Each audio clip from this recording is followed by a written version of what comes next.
once again, it's on. Welcome back to another great episode of the Better Than Sex Sports Podcast. Of course, you know I am the man on the street. This is Pharaoh King. Tim Dog from Be More Careful.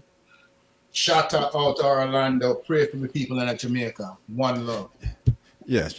And before we get started, that's what I wanted to say too. Shout out everybody out there in the Caribbean, man, going through it, especially down in Jamaica, man. My brother from another mother. Shout out. Hey man, hope your family's safe down there. Hope everybody, if you could donate, because they're gonna need a lot of assistance. I think it hit Cuba a little bit later, so our prayers going out to everybody that's going through this thing. Especially this time of year, this hurricane season. So, but if this is your first time ever checking us out, this is how we always start our podcast off. Shout out. I'm gonna let you have at it first, my brother. All right. What you got? Just want to go ahead and say hello to everybody. I hope everybody's doing well. It's been a very trying couple of days for my family and myself. We're here in the U.S., our family in the U.K., Saudi Arabia, all over the world. We're trying to keep communication with some of our family. I'm from the east coast of Jamaica, which is what, if you go on YouTube and look at anything, it's East Portland. That's where my family is. Luckily, my people are country people who live up in the mountains. So the mountains give some protection to my people. So most of my family just have wind damage and water. So I'm just praying for everybody else in the flattest parts of Jamaica that catch the worst. Make sure you keep them in your prayers, because we know it's at Jamaica, the government out there don't have some of the resources to help the people them. So keep them lifted up in prayer. That's all I can ask. That's all you can ask for, man. And like Shawty say, man, our prayers with Jamaica and anybody that's going through this type of situation. Dominican Republic, Haiti, and Cuba. That's right. Mm-hmm. My main man, Tim Dog, what you got today, my brother? How was your day? Man, boy, I had a trying 2 days. Let me tell you that. First of all, I get a call from my bank. Hey, did you make this purchase? No. Okay. Click. My card's gone. All right, I will wait 5 days. Payday coming up. People ain't gonna get paid. Then today, I had a slow leak in my tire. It's been since Baltimore. I've been putting the air in it like once every 2 weeks. But all of a sudden, last week, it's been every 3 days. So I said, let me go take care of it. Today, get to the joint is these two nails, 1 inch apart from each other. Oh, we can't repair that. We got to get a new tire. I'm like, what? So my tires was kind of bad. I didn't put 30,000 miles on it since I bought it. And it's time for some new tires. So I had to buy some tires. So I'm a broke motherfucker today.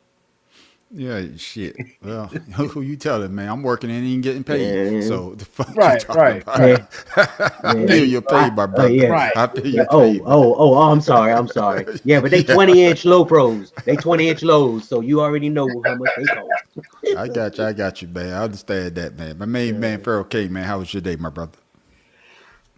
Well, today is it's a bittersweet day. Today is my grandson's birthday. He's 8, and then Happy birthday. Happy birthday, it's, little man. the anniversary of my mom's homegoing. So it's kind of bittersweet for me today. Hold on. You have a grandson older than my grandson, and you call me? Yeah. Well, it's you remember my oldest Ashley? It's my stepdaughter. Yeah. Well, Well, we don't believe in stepdaughter. Your daughter. Ain't no such thing as stepdaughter. Yeah. I'm calling. I don't care. No, your daughter. That's right. You raised that young lady. No, that's right. No, we don't do stepdaughters here. No. Exactly. No, I understand. See, No. Unfortunately, I didn't get an opportunity to because she lived with her father.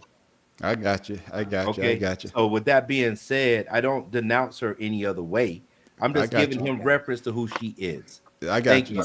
Understand. Yeah, we just giving you a hard time. With that being said, I got you. It's No, my we mother. need to jump in your tail now. We ain't playing on her, it. leaving us I down got here you. in hell. Yeah. So it is what it is. But on top Yeah. of that, I got some good news today. I got offered a new position at the job. Okay. But you still ain't getting paid though. It don't matter. As long as I get the hell out of where I'm at now, I'm good to go. I got you. Well, I hope you get the position, man. I'm glad to hear that, man. And I understand when you're talking about your mom and the day that that she left her this here to go to her heavenly home, man. And that's still a hard thing. You know, as for me, Sure. man, I went through that a couple of days ago when I went to my homecoming. Of course, the Hurricanes won. They won. They stopped the game in the third quarter. It was like 61-12 or some shit like that. They didn't even play the fourth cow. quarter. They was beating us so goddamn bad. Mercy Then Damn, the rule. Gators next- got gated up, huh? No, we won. No, Thought we you won. was Gators. No, my high school and the other high school combined. So now they're the Hampton Hurricanes. So it's just one school now. There's no more Gators. Nah. So what? Y'all had 15 people on the team? Now they have more than 15. Those motherfuckers, Okay. they ran roughshot. Like I say, they didn't even play the fourth quarter. They was beating them boys so bad. But they did That's win good the. shit. I think they won the region. So congratulate to them. But talking about your mother, man, like I said, I stayed until Sunday, and I Yeah. went down there Saturday. I went by and talked to my mom and my sister and my grandmother. All of them on the same row, except for it? my grandfather. They all on the same it. row. I know people look at me and say that's kind of weird. I go out to the cemetery to talk to my mom and my sister, but hey. No. At least I get to Family talk to fly. them. Hey. Yeah, at least I get to talk to them and they don't talk back. I told them don't talk back to me because they do. I might be with them. So, and I'm not ready. I'm not ready to go yet. Yeah. But with that being I said, talk my to 'em when I brothers, get man. out there, too. Yeah. With that being said, hey, man, we got a great show for y'all tonight. Hope y'all be entertained. Oh, yeah. Man, we might as well go ahead and start it off with this one because sure. this one basically shocked a lot of people. And I think we talked about this a little bit earlier about the sports betting. And it seems as though that the FBI are listening too. This morning, a major gambling scandal sending shockwaves through the NBA. I'm just ashamed that they put themselves and put their family and put the NBA in this position. All players are well aware of, what they're allowed to do, what they're not allowed to do.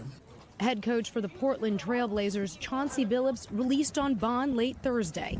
The Hall of Famer now among the more than 30 people charged with money laundering and wire fraud for allegedly rigging poker games backed by the mob. Accused, along with former Cleveland Cavaliers guard Damon Jones, of luring wealthy players to joining games in the Hamptons, Miami, and Vegas. Prosecutors say the games were fixed using high-tech devices, including rigged card shuffling machines, specialized contact lenses, and an X-ray table that could read cards face down. Your winning streak has ended. Your luck has run out. Jones not responding to requests for comment. An attorney for Billups saying overnight he would not have risked his Hall of Fame legacy, his reputation, and his freedom. He would not jeopardize those things for anything, let alone a card game. While current Miami Heat guard Terry Rozier also now out on bond, charged in a separate case for his involvement in an alleged criminal betting scheme, trading insider information about NBA players and teams. Authorities pointing to this game in 2023, where Rozier left early with a foot injury. But prosecutors say he tipped off others first so that they could place bets on his underperformance. And those bets paid out, generating tens of thousands of dollars in profit.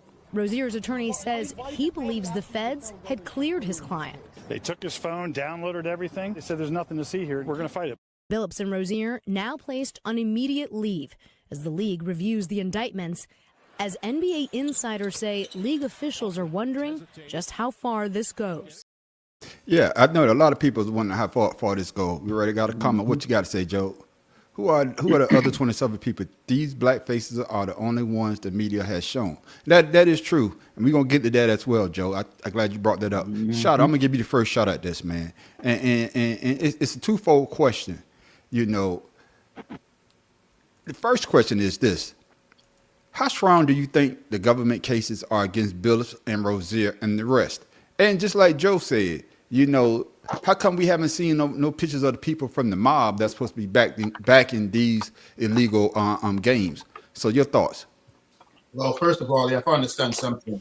I think some months back on this podcast, when it might be at last year, and I said how the gambling situation was going to affect sports in America.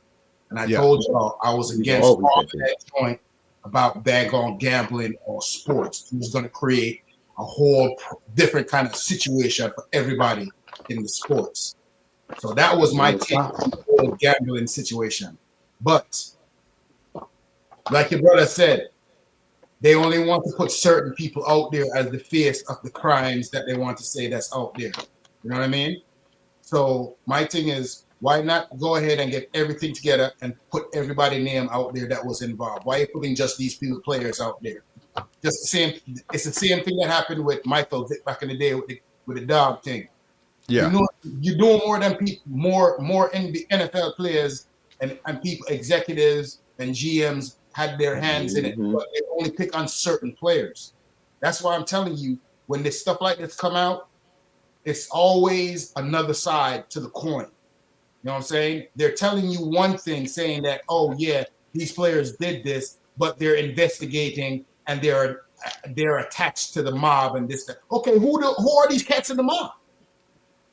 Exactly. Who are these cats in the mob? Don't give us part of the story. Give us the whole damn story. Do your investigation and then come back and say, these are the people that's been indicted, that's involved in this situation. You're just putting the daggone star on these players who are stupid enough to go out there and put their money out there and put their families, like Shaq said, in a situation that they probably, you know what I'm saying, could have avoided. These players are getting played. We're not talking about cats that's not getting paid now, like y'all that's working for the government. That the government shut down. These cats are getting paid contracts, multi-million-dollar contracts. You telling me you're an NBA, you've been in the league all these years. Chauncey Billups done won championships. You know what I'm saying? These cats are getting contracts, hundreds of millions of dollars, and you want to go out here and risk your family's livelihood on gambling? Come on, man. Yeah. Yeah, we're gonna say allegedly because we don't know if it's true or not. We're gonna say allegedly that they did this. There's no proof yet to say that they actually did what the government is saying they did. True. And I will digress on that point, but the fact of the matter is, why risk it? Yeah. Why risk it? And as Joe just said, why are we all of a sudden talking about these players? We still ain't seen the Epstein files yet. We got a crook in the damn White House. Freaking daggone 32 counts? And this cat is daggone running the country. And nobody ain't saying nothing. This is one of them things is not one of them things where it's like, okay, I'm gonna go ahead and say, yeah, two wrongs don't make a right. The damn president is a damn criminal. Yeah, that is true. But Tim Dog, when you heard about this situation, what you think about that, and just like my man Shada said, they only talking about these three people. They should put everybody out there. And of course, how do you think that the government case stacks up against these three people that they got on Front Street? Your thoughts? I don't know about the three, but I do know about two. Chauncey Billups. When I first heard it, and they only named those people, and they said 30 people indicted, and I'm like, this is nothing but cross-eyed Cash Patel trying to deflect once again from Epstein file or whatever else is going on, especially with that White House administration. Yeah. So and he always said he doesn't really believe that charges are stick. He just wants to embarrass people. That's all. And that's the only thing I thought of. I'm like, are you for real? They never said the charges of what Chauncey Billups was charged with. They just said in association with bringing people to these rigged games, as if he knew they were rigged. So, and Terry Rozier, he was investigated by the NBA. They took his home. This was years ago. Yeah. And all of a sudden, okay, we got someone here. Yeah, throw him up in there. We got to have, there we go. See what sticks. And that's what I saw. Yeah, and I totally agree with you on that. But what the aspect of the part about them not showing, the mob figures? Because if they're working with the mob, they know who they are. Why haven't they bring their name out to the front, Tim Dog? Because there is no. Oh, I'm sorry. No, I said before I go to Pharaoh, I'm gonna hear you. I'm gonna hear what you got to say, Tim Dog. Because there is no mob, just like there is no mortgage fraud, there is no secrets being transported, and there is no what's the word they say, lying to Congress. So I mean, the man already said he can do whatever he wants. So I mean, right now we just have to toss it up. I'm tossing it up as the administration just trying to make a point.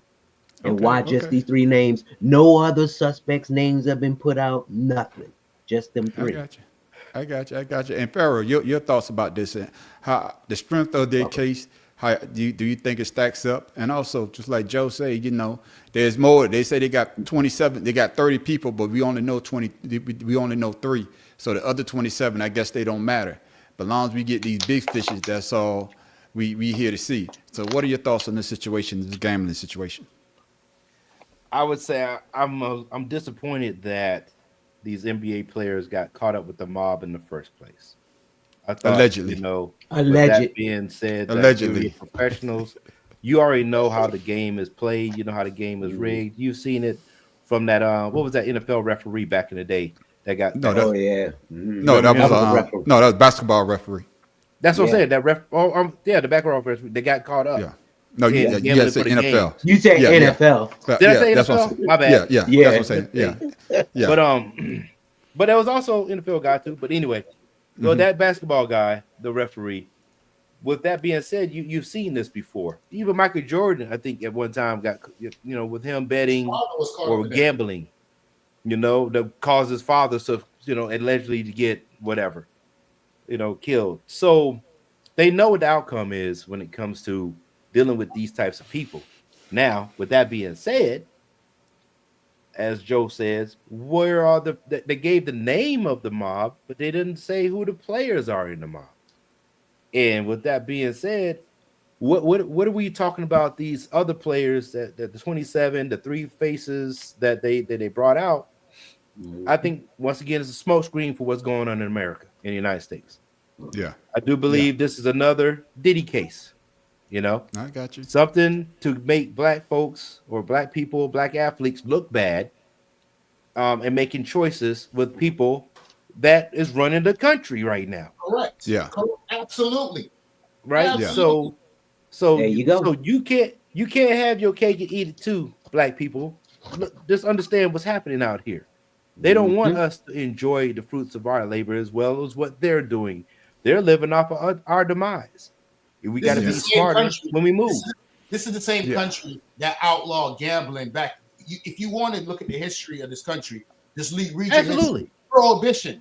Prohibition. People were going to prison for making alcohol, but alcohol is sold today. Running numbers back in the day with the Godfather of Harlem. What's the most famous movie? The most famous movie is Life. That dealt with that same situation. We had Life. We had Harlem Nights. Yeah. Operating in the shadows for us to make money. Yeah, before we go to that, my next question, I just want to ask the panel this. You could go to Vegas and it's supposed to be legal, but the house is always geared to win. Yes. But yet you trying to tell me if I get together with my boys and we do a poker night and somebody wins big, that's illegal? So I didn't understand that aspect of it. Is it illegal because they were dealing with high stake poker with a large sum of money, or is it legal because they're saying that they were using equipment to sway the house to win? But isn't that what Vegas does? Yeah. What's the Go ahead, difference? Farrah. Yeah. What's the difference? Let me say this. I know we talking about sports, but the man running the country, he bankrupts casinos. That's rigged to win. Yeah. So, I got you. so we already had the odds stacked against us, and you still go in sleeping with the snakes. Like, you got to be smarter. Stealing the money. Yeah, He's allegedly. stealing the money. Make sure we say allegedly because they haven't. We won't. No, And I say I'm allegedly. Yes. but yeah. Because If that's the reason why I'm case- saying allegedly because they haven't been found guilty or anything. No, I get it. yeah. But Make sure the we whole sound thing, say though, allegedly. man on the Okay. street and panel, for you to even come out on TV or in the eyes of us as athletes. I mean, not athletes, but spectators and people that looked up to these guys. For you to be seen in this light, it still looks bad, regardless of what goes on. That's correct.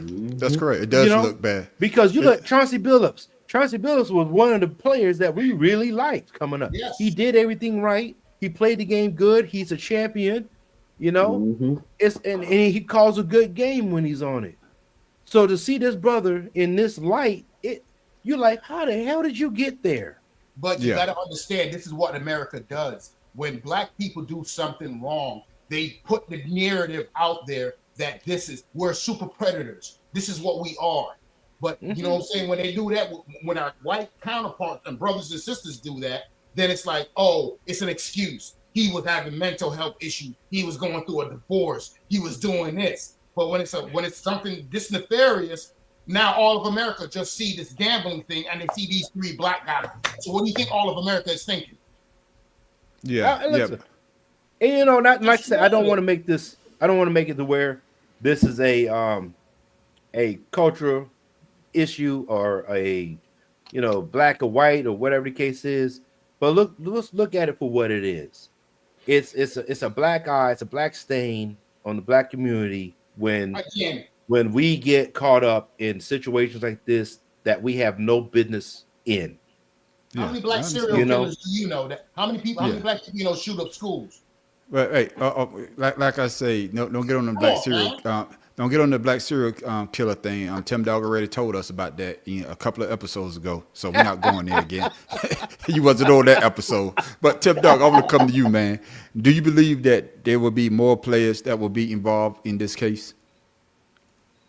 If there were, they would have said it already. That's the FBI MO right now. Get everything out that they want people to hear, and then worry about everything later on. I could be wrong, but and look who's the head of the FBI. Yeah, cross-eyed Cash Patel. That motherfucker was telling the both sides looking at everything. Come on, man. And never can, and he can't tie at all. No. Yeah, but every football game we're inundated with DraftKings, gambling, 24/7. Yeah, man, on the street. My next question. Yeah, but when let the me say this. DraftKings, that's another issue. Yeah. I'm gonna say this again, fellas. I need y'all to stick on the question because y'all already jumping to my next question. So I need y'all stick with me. Stick with me. Stick you know with how me. we are. You got it amped up, man. I know I got y'all amped up, but I want y'all to stick because we got an hour we got to talk about. See, if y'all talk about it now, then we can't talk about it later. So stick to the question. All right. So Pharaoh King, do you think there will be more players involved in this situation? Yes, I do, because we already had the incident with Gilbert Arenas, the man who said, "I'll take the money over championships." You already know he greedy, so what if he falls in? You know what I'm saying? I believe so, because once you get names like Chauncey Billups, and you start getting, I really don't say the other two. Like and an active player, but one is an active player though. That Terry Rozier. Yeah.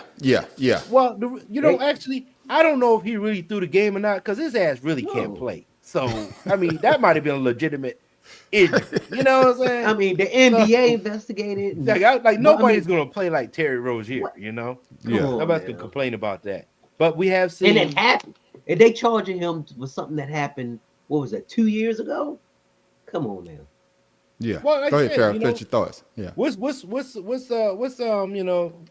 statute of limitations when you trying to get somebody? They move the goalposts every time. But I believe it's gonna be more. Once you see Charles, oh man, how long you been doing this? Hey man, you get in, we get this money, whatever case is. Next you know, it's gonna be like dominoes. People just gonna start calling. I want you to push back on that. But he brought up a name. He brought up Gilbert Arenas. Gilbert Arenas was basically arrested, basically saying the same thing what the Feds saying that these guys do, illegal gambling. And of course, he said that he didn't snitch on anybody, but it does look suspicious. And then the other thing is, wasn't there another basketball player besides Rozier that they were saying, what was my man name? DeHonte or something like that? They said that he betted on basketball and they come to find out that he wasn't guilty of what they said he was guilty of. So it looks just kind of suspicious. So I want you to answer this, Shada, about the Gilbert Arenas part that Farrah brought up. And also you say you want to push back on something. Yeah, Gilbert Arenas, man, I think his situation is completely different because he was just stupid. You know what I'm saying? Mhm. I mean, all these years they've been making movies and stuff. Man, go on a yacht and get out in the ocean and daggone if you want to do something like that. That was just plain dumb name for something like that, being in charge of it. But at the same time, when I was saying pushing back on what King was saying, my thing is the Shield. They're always going to protect the NBA. The Shield. They're going to protect the Shield. You know what I'm Yeah. saying? So Yeah. no matter what you say, they've already put the faces and names out there, the narrative out there. They're going to keep it right there to protect the NBA, the NFL, whatever the league is going to be. Because what? Those owners and those investors, that's their money maker. They're not going to go ahead and let a bunch of people fall when they know that they have money tied up. You got to understand, when we talk about investors, you're talking about these daggone big companies, JP Morgan and all these companies. They got money tied up in all of this stuff. You see what I'm saying? So if they go ahead and drop the names of everybody involved, there's going to be a slew of people. Yeah. So they're always going to protect the Shield. So don't fall for the bait. They're going to put the narrative out there, and they're going to stick with that. Yeah, they're going to be the sacrificial lamb. Definitely, I agree with you on that. Absolutely. Yeah, I think they're all going to be sacrificial lamb. But you know, like they say with my man Chauncey Billups, there's really not much that they could say. I think they say that he invited the people, and just like my man Joe just said, Joe said that that a couple of other people are caught up, but they just wasn't charged. They say names like Kevin Garnett, Ty Lue, that have been revealed and as being tied to the poker game, but they haven't been charged. But if you listen to all those basketball players, they all say they play poker. They play poker at some point in time. I guess because they're saying that it's other people money that they're taking. That's the issue. And since y'all want to jump subjects, this was my next question. Pharaoh, I'm going to let you get the first shot at it. Did the world of legalized sports betting contribute to this situation? Yeah, like Charlotte said before, hell yeah. Gambling is addictive. It was addictive back when it was illegal, and now that you can do it, it's just like weed. If you legalize weed, how much money are they making off of betting? Jumping subjects again. Don't do that. Don't put weed in there with that. Don't do that. No, I guess he's correlating the two because he's correlating the two. I understand what you're saying. Yeah. Go ahead. So when you start, with the prohibition, like Shada brought up, when you legalize that, now it's like, well, shit. If we go, since everybody's doing it, we legalize it. We get payback from that. The states get money, the counties get money, whatever. So it's the same thing. It's a money maker across. That's why you think we have Powerball and Mega Millions. Yeah. Right. And you know what I mean? Now you have a state like this where that's the only thing you can do is Powerball, whatever, legalized gambling, but you can't have a casino unless it's an Indian reservation. Correct. That's some bull crap. That is true. And Shada, you brought it up. I'm gonna go to Tim Dog first, then I'm gonna come back to you, Shada. Tim Dog, Shada brought it up, but did the world of legalized sports betting contribute to this situation, in your opinion? Of course. I mean, any dummy could see that. Even before legalized betting, you had underground betting. And it still controlled the point spreads and everything in Vegas. Yeah. So all it did was take it from underground and made it above ground so everyone can see. And now that you can see it, just like Pharaoh was saying, with marijuana, now everybody can try it, but just because you try it doesn't mean you're going to get hooked. I don't gamble. When I go to Vegas, see my cousin, I have $20 I put in the slots. If it's gone, it's gone. I'm not there just for all that. Hey, look. There you go. I salute. I understand what you're saying, Tim Dog, and this is what I'm going to say. Then I'm going to let you finish your statement. I'm not going to say you get hooked on it, but I guess with the legalized gambling, it's to the point now that you can't trust the sports that you're seeing. And with the weed situation, we got a lot of young brothers and sisters in jail for weed, but now it's legal. Those brothers and sisters should be out. You understand what I'm saying? Right. Yeah, I understand what you're saying. That's the only thing I'm saying about the weed correlation. That's the only thing. But finish your statement, my brother. Go ahead. Now, think about as far as the gambling. Yeah. It's geared towards those who have less. Exactly. Because those who have won't do it. And the addiction comes from when you win some and you want to continue on winning. Right. And you try to catch up with your losings because you're going to lose. Yeah. And that's when Charles it becomes Barkley. a problem. You always The house you're always trying win. to catch up. The house always and- Charles wins. Barkley. Right. There you go. And to me, I'm sorry, I'm doing bad by myself. I ain't gonna just give my money away. Yeah, I'll take a chance, but I'll have to limit that chance. Yeah. And some people just can't do it. They don't have Yes, sir. I agree. Remember, Yeah. I told you guys that they had a study out about gambling. The addition is a person will keep putting money in, and the high is them trying to win. When they actually win, they go to a low. They'll go Yeah. to a low, and then they'll be like, fuck it, I'm gonna try to win again. So they'll take their earnings, regardless of how much it is, throw that shit right back into it to try to win again, to get that high. So it's an Yeah. addiction that's out of control. Yes, it Yeah. is. Yeah. It's those And- endorphins taken in your body. You know, the endorphins, once they get up there, you want to continue on, Yes, you know, sir. getting them and to keep Exactly, doing whatever exactly. it is you're doing. And that's why they make birth control. Man, Shit. Shout out, man. You know, the same thing, man. You spoke on it earlier, man, about the legalized betting, because every time you look, there's a sports betting, there's an athlete talking about the sports betting thing. And do you see this sports betting jeopardizing a lot of people's careers? Because like my man Joe just said, if I could make money, more money illegally, you know, on the sports betting side, why do it legally? Correct. If that makes sense. And what people fail to realize is that the government preys on people being addicted to this stuff. Yes. That's how this country, this capitalistic country, preys on people putting themselves in debt so they could daggone keep making money from people. And now Yes. this little thing that we got here, why do you think these cell phones keep getting updated every freaking daggone couple of years?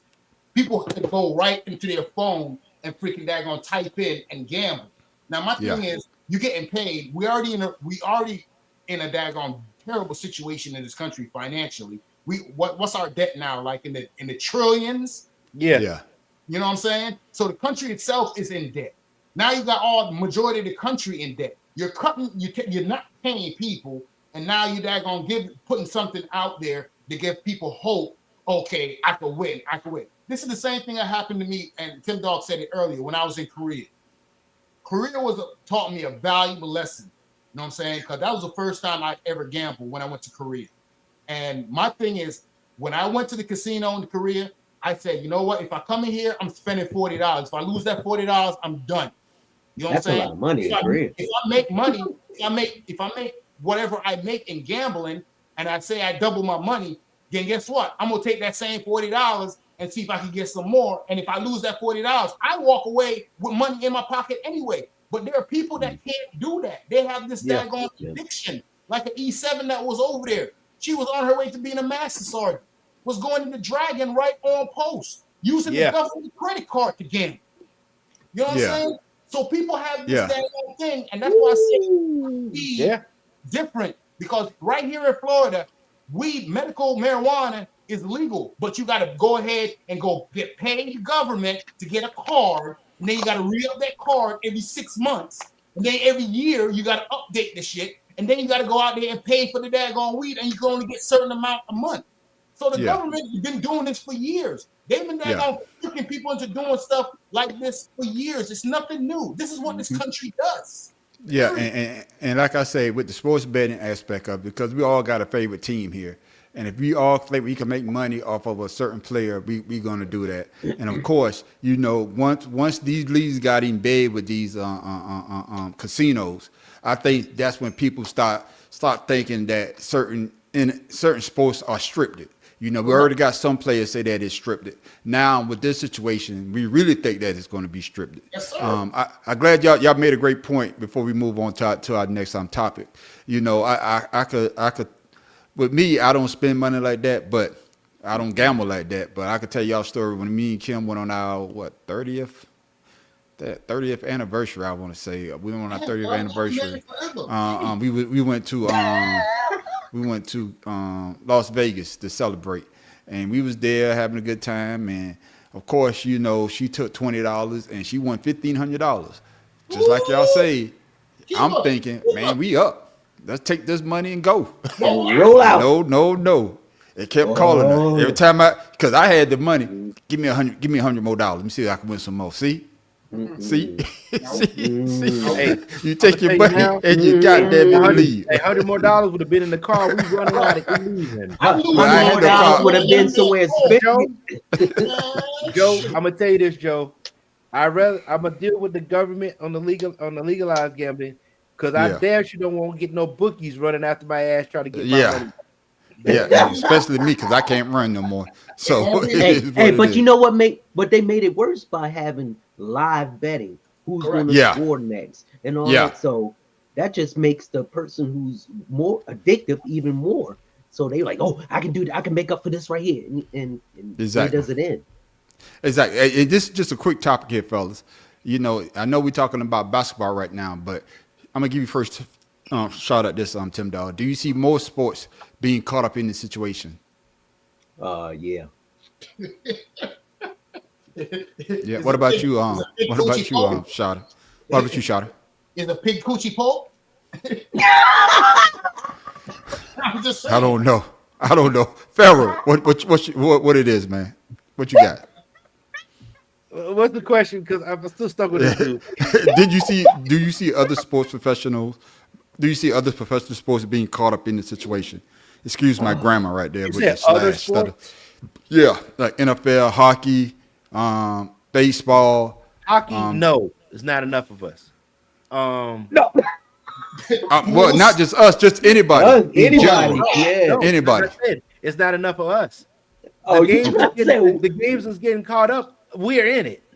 Okay, I see what you're saying. All right, but I think it'll be more sports. I think it's gonna be because what they say is that the person that was the front man was a football player. It wasn't a basketball player. So whoever was the front man was somebody dealing in football. But it is what it is. But you know, they went to prison. Yeah, but I hope these brothers come out on the other side, man. I hope this is non-founded. But we all know what this is all about. It's all about keeping number 47 and those files off of the front page. Every time, you know, you get closer to getting those files to come out, something always seems to be coming up. But it is what it is, my brothers. Who does Joe got right there? What Joe say? Joe, shit rolls downhill, so it's coming to the other league soon. Yeah, I truly believe that. But fellas, talking about shit rolling downhill, man.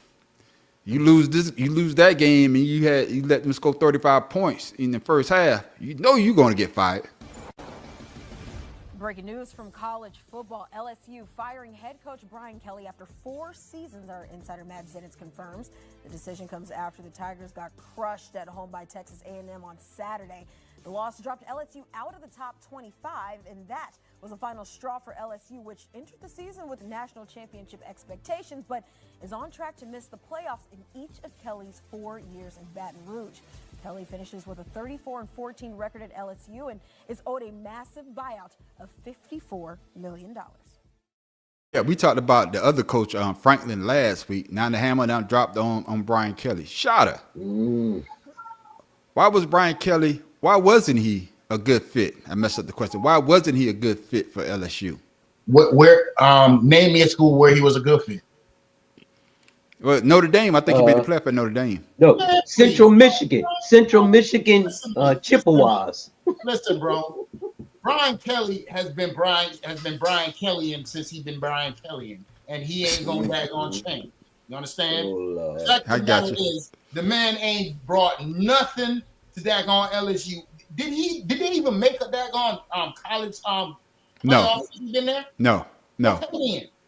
Okay, then we talking about LSU. This is a Power 5 school who's always daggone reputable in the SEC.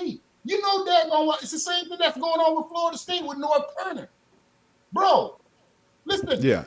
This is a win now league.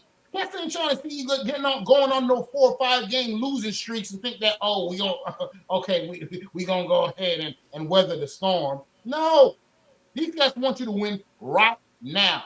And I'm glad you say that because that's our partners on the Mad Professor. I wish he was on so you could talk about Brian Kelly. I don't think you really liked Brian Kelly when he came there. I don't like Pharaoh. So Pharaoh, why wasn't he a good fit, man? You know, a 34-14 record is pretty good if you think about it. He got a winning percentage, but why wasn't he a good fit for LSU? Oh shit. I don't know what I did, Farrah. I'm Okay. sorry. All right. Anyway, so your question is Brian Kelly a fit for LSU? Why wasn't he a good with fit? their- Why with their wasn't he a rec- good fit I for really- LSU?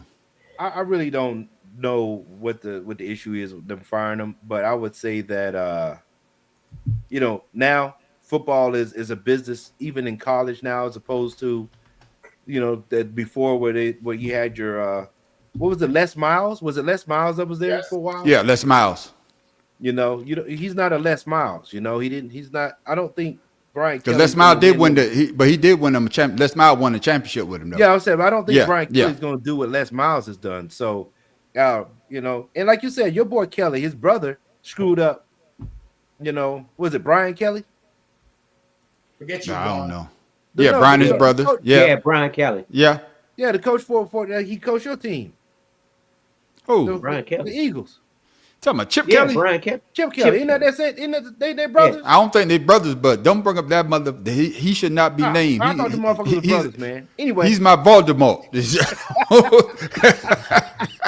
This man took it to straight Harry Potter on hey, you. well, he's not going to do a less. He's not going to have Les Miles accomplishments. So Yeah. releasing him ain't no big deal. Yeah, yeah. And Tim Dog, like I say, you called out the team that he played for. He thought he could win it at Notre Dame, and then he left Notre Dame to go to LSU to replace Les Miles, I believe. I don't think Les Miles quit. I think they might have fired him and hired Brian Kelly, thinking that he was going to do something. So why wasn't he not a good fit for LSU? Because he just couldn't get over the hump. He let the big games go. I don't know what his record is in the SEC, but I'm sure it's not good because every year he's always losing to Georgia or somebody, Alabama. So I guess they were like, what, fuck it, we're giving this $40 million. We start somewhere else. At least we ain't got to pay the next person. Just like with who just got fired, we ain't got to pay the next Franklin. person all the money. Franklin, we ain't got to pay his replacement as much money as him. So they figured, wash it. Let's also remember that some of these coaches, like your boy Harbaugh, that's now with the Chargers. Harbaugh, when he was in Michigan, was on the hot seat for a minute, but then he beat Ohio State and he beat Penn State when he was there and actually did a job. So those big games where you have in the conference, especially, bro, we all know the SEC is the SEC cannibalize each other every year, and you got to bring it in the SEC. You can't be in the SEC and have win. Nah, Yeah, Win. and Farrah, and that's a good thing. Is it because that? I don't think it's because of the loss.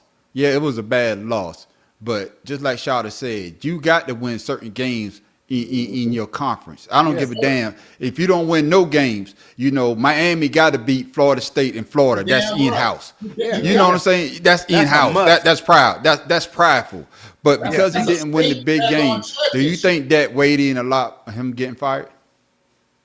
Yeah, especially if you have a winning record against the teams you're playing, or if you have an opportunity to beat a team that's not playing well, and your team was supposed to win. Yeah, I mean, like I said though, it's hit or miss with LSU. They've always been an up and down school. No, they had good years, they got bad years. I think it's unfortunate dealing with the tragedy that happened early with one of the ex-players that just go. This is bringing another bad look to LSU. But good point. It is what it is with that team. Yeah, and I'm glad you brought it up, Tinder. I'm gonna let you get the final thought on that. What was the on the pivot? They had the young man on there that had the brain tumor, and they say that Brian Kelly didn't talk to him. He heard him for about a year or some change. Right. You know what I'm saying? So you could tell he wasn't a good coach, or he wasn't a people's coach. So Tim Dog, players coach, maybe a player coach. Yeah. Let me get this last question, then I can ask you what. Kelly was 1-5 in season openings games at LSU. Yes. Sure. My man, I remember the math professor saying that. So Tim Dog, the next question that I got for the panel is this: who do you see becoming the next LSU head coach? There's some names out there that's being thrown. There's only one. So who do you see? They're talking about what's my man down there in Lane Kiffin. Mississippi, Lane Kiffin. They're talking about my man that was the head coach. They Nick want him Saban. probably to come back, Nick Saban. But who do you see taking that job, and why? I just want to say Nick Saban. Brian Well, Kelly. he began there, so Yeah, true that. What's I up, meant to Bill? say, Kelly face Brian- just a student douchebag. Go ahead, man. no, look at Mark, man. Another know. thing, what he was like one of the last 3 or 4 coaches that didn't win the title at LSU. Yeah, And I'm reading also that his coaching style was real rough and brash, but he just Yeah. couldn't. He just couldn't break the SEC curves. The big games. And Texas A&M, I love them boys, and they right now I think they the ones that could win the championship, but LSU was no match for them. yeah. They were no match for him. So I think just Kelly, I don't know. Who's So, gonna but be the who do next- you oh, see- I don't know. I'm saying the next coach. Yeah. I don't know. You don't know. Um, Do you think that Lane yeah. Kiffin will leave Mississippi to go to Ole Nah. Miss to take that job? Nah, nah. because Lane, he getting too much money over there. If I'm not mistaken. I disagree. Okay, Uh, okay, Charlie. Why do Hold you on, let's disagree? see. I disagree because the fact of the matter is, you talking about Ole Miss, LSU. Come on, bro. Come on. You can't compare Ole Miss and LSU. There's no way you're telling me that Lane, if they go ahead, it's just the same thing when Jimbo Fisher was at Florida State. Texas A&M back the daggone freaking Brinks truck up to get Jimbo Yeah. Fisher. You think daggone Lane Kiffin gonna stay here and not get a chance to go ahead and go to a big name school like LSU and go Okay, ahead let me see. that has a storied history and go ahead and just to go ahead and literally go ahead and slap Nick Saban in the mouth after all that stuff Nick Saban put him through because he messed with his daughter when he was at Alabama? Come on, man. So you think Yeah. that Lane Kiffin be a good fit at LSU? They shot him. If I come to you, Farrell. Man, Lane Kiffin don't need to go to LSU. Please, God, no. I think James Franklin is a better fit than back on Lane Kiffin. Okay, so you agree with what Joe said. What about you, Farrell? Who you think would be a good fit? And one thing I would say that Lane Kiffin has put Ole Miss on the map because we wasn't talking about Ole Miss. You know what I'm saying? And I don't think Nick He Saban. went down to FI. He went down here to Florida to FI. Was it FIU? FIU, And he went FIU, ahead and yeah. Did his little thing, and he go ahead Yeah. and got his coaching underneath him. And then Ole Miss saw what he did and was like, "Hey, come Yeah. on up here." Of course, he's gonna take that Yeah. job. Yeah, But come on, you can't compare Ole Miss. but like I say, the Lane Kiffin would make a good fit. But he has made a name at Ole Miss, and especially if he could get Ole Miss into the playoffs. Oh, he's solidified for the rest of the time down there. And then Nick Saban, I don't think he's coming out of retirement because he don't want to deal with NIL. And Franklin might be a good fit, but do they want him at LSU? So Farrell, who do you think would be a good fit at LSU? Man, you know what? So that Buffalo Bills has a guy named Joe Brady. I think he was back there when they had a national championship. And, they talk about him being a head coach. He'd probably go back to LSU and do what he needed to do to be a head coach to win a national championship for them again. Yeah, So I and think he was there when Joe Burrow was there, if I remember. Yeah. And, So- I'm glad you say that, Farrell. The next part about it is, I'm keeping you, Farrell. Yeah. It's the SEC. Right. It's a win. It's a win or go home. You got to win, unless you on South Carolina. Yeah, we give you years, but if you're a Right. powerhouse team that usually in the playoffs or usually in the championship game, your leash is way shorter than other coaches in the SEC. Right. Go ahead, Farrell. Yeah, so I'm just thinking about that guy there that that left to go to the pros. If he Okay. goes back to college where he won a championship as an assistant coach, Uh-huh. I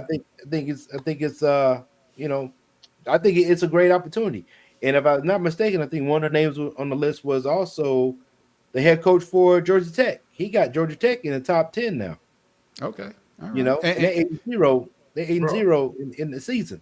Bro. So I mean, if people like new names and things like that. So outside of the names that we've been hearing, they might go off the rip and do something different. You never know. Georgia Tech. Hey, let me ask Tim Dahl this quick. Like that, I'm shot. Look at Georgia Tech. Hey, let me ask you this, Tim Dahl. So, do you think that they should be some new faces in these college, because we've seen what these coaches have done. So do you think a new face will help these programs out? Or should it go with the old try and true? Your thoughts? LSU, they're going to go with tradition. Definitely. Yeah. Somebody who's a hard-nosed coach. And look at all the coaches they had prior. There were coaches who believed in the system, got the system done, and they won them games in the SEC. I would say that they need to bring in somebody new because that's the problem. Somebody young, fresh ideas, something different, just like they did with Florida State. You know, their whole dynamics changed, from one season to the next. So that, to me, they need to bring in, but already, nah. Okay. What about you, Shawty? You think like that, Farrell brought it up, a new face or go with the old try and true? They're not. We're talking about the SEC. They're not going to sit here and go out here and try to experiment with nothing. They're going to go with what they know. We're talking about the South.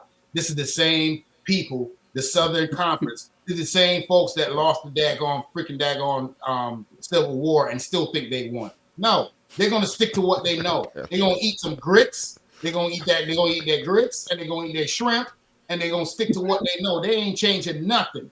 So I'm telling you like this right now. If you don't have that pedigree to work to come from under somebody like Saban, under the coaching tree stuff that these people are used to, and the good old boy system, you ain't getting that job.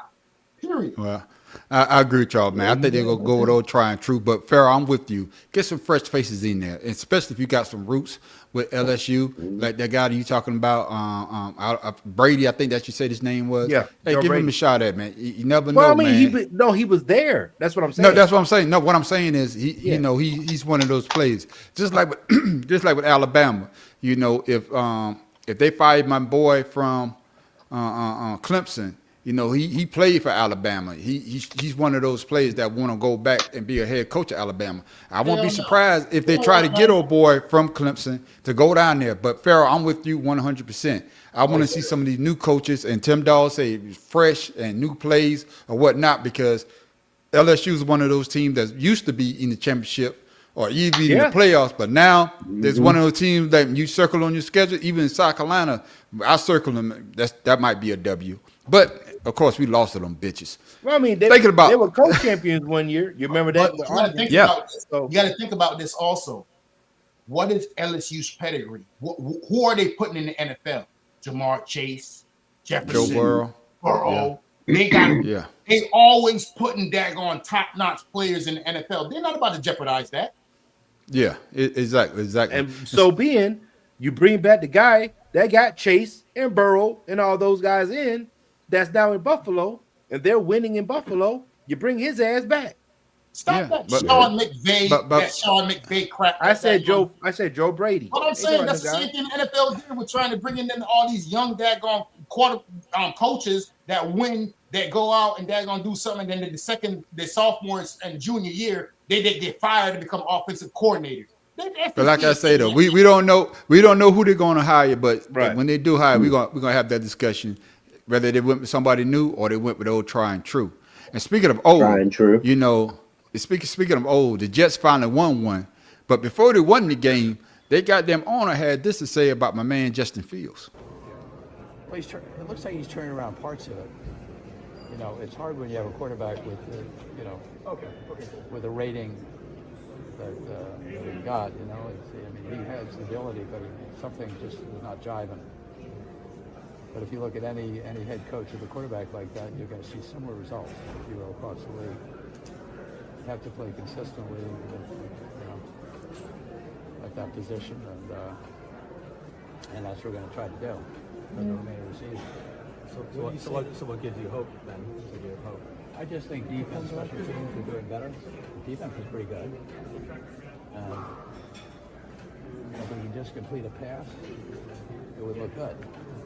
You got to complete some passes. You got to convince them that you can do something. And of course, I'm coming to you first, Farrell. Woody Johnson. He the owner, but did he throw Justin Fields under the bus, or was he speaking facts? I I didn't actually hear what he said, but I think my volume's jacked up. What did he Basically, what actually he's saying, basically, he's saying that they asked him when they was 0-7 at the time. What he thought about the team is the coaching doing a good job, and he basically saying that he's seen the coaching and they're making some progress, especially on the defense. But it's the quarterback. The quarterback needs at least complete a pass. So basically, he's saying that the quarterback they have right now is a piece of shit. I'm paraphrasing right now. But he is the guy that represents your team with the Jets on the helmet and the green goddamn uniform. So why would you say that? I'm not going to tell you what to say. But did he throw him under the bus? Yeah. You know, between him and the Cleveland Browns head coach, there were some dumbasses. He doesn't want. You know what I'm saying? They're just dumbasses. Why you right? He don't know what team he owns. Same thing I'm thinking. Yeah, so it's like you gonna go out there and talk about the person that you're paying when it's supposed to be a team game, and the coaching is what's jacked up. It's all about the coaching. You got to coach it right in order for the players to execute whatever the plan is. Now, are you running the plays that's actually been called during the week? I don't know, but at the same time, that offensive line is absolutely atrocious. Yeah. So the man is more of a running back than he is a quarterback. Oh, yeah. And Tim Dog, the next thing is, I'm gonna add on to this. Woody Johnson, he threw him on. Do you think he threw him on the bus? And like Pharaoh said, he says coaching, but is it also an organizational thing? Because they had what's my man that's playing pretty good right now? The man had mono. What's the dude name?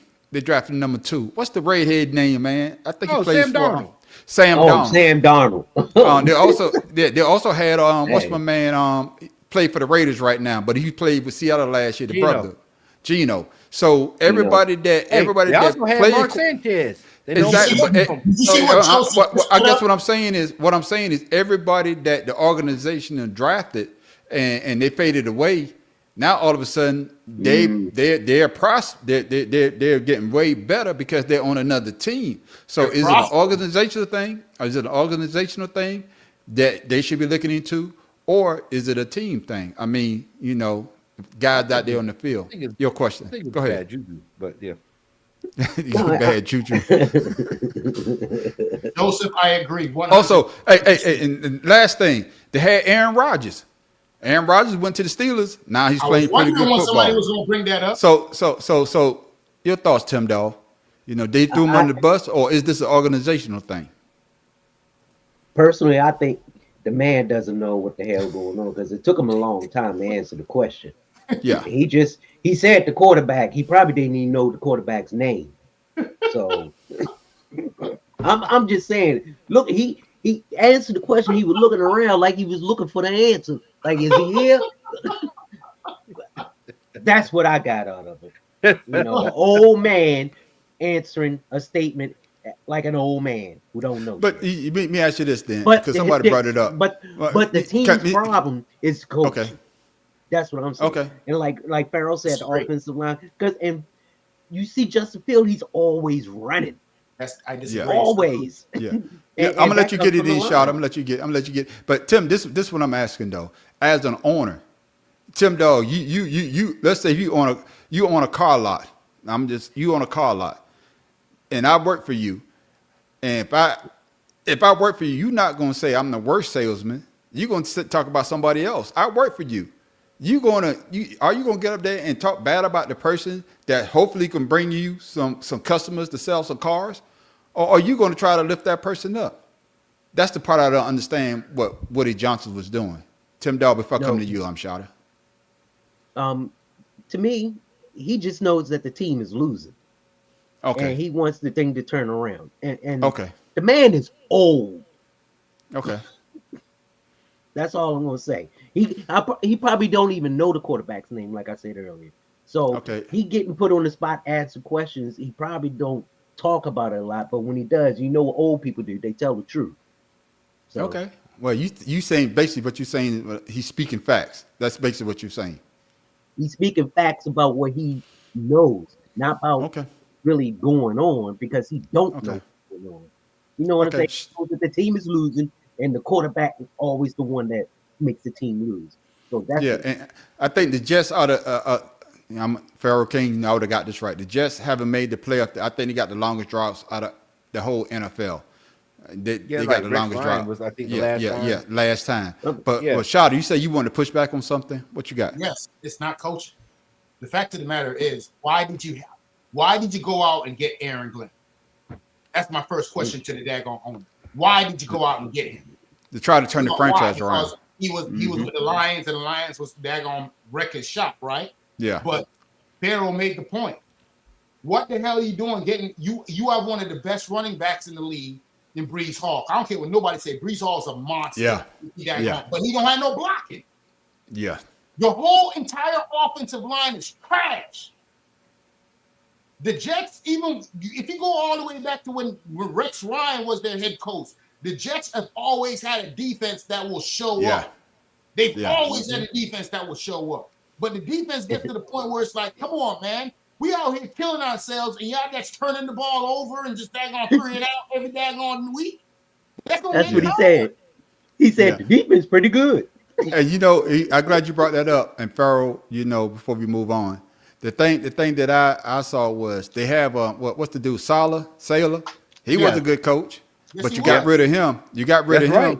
You got rid of him.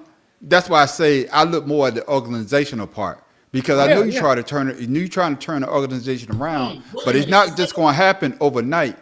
You have to let the coaches draft the players that they think can help the team around.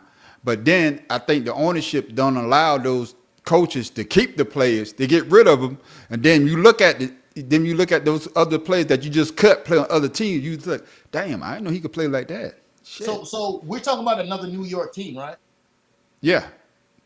They all suffer from the same thing. General managers and owners, from the New York Islanders to the New York Yankees to the New York Mets to the New York Knicks to the New York Giants. They all suffer they all drinking from the same fountain.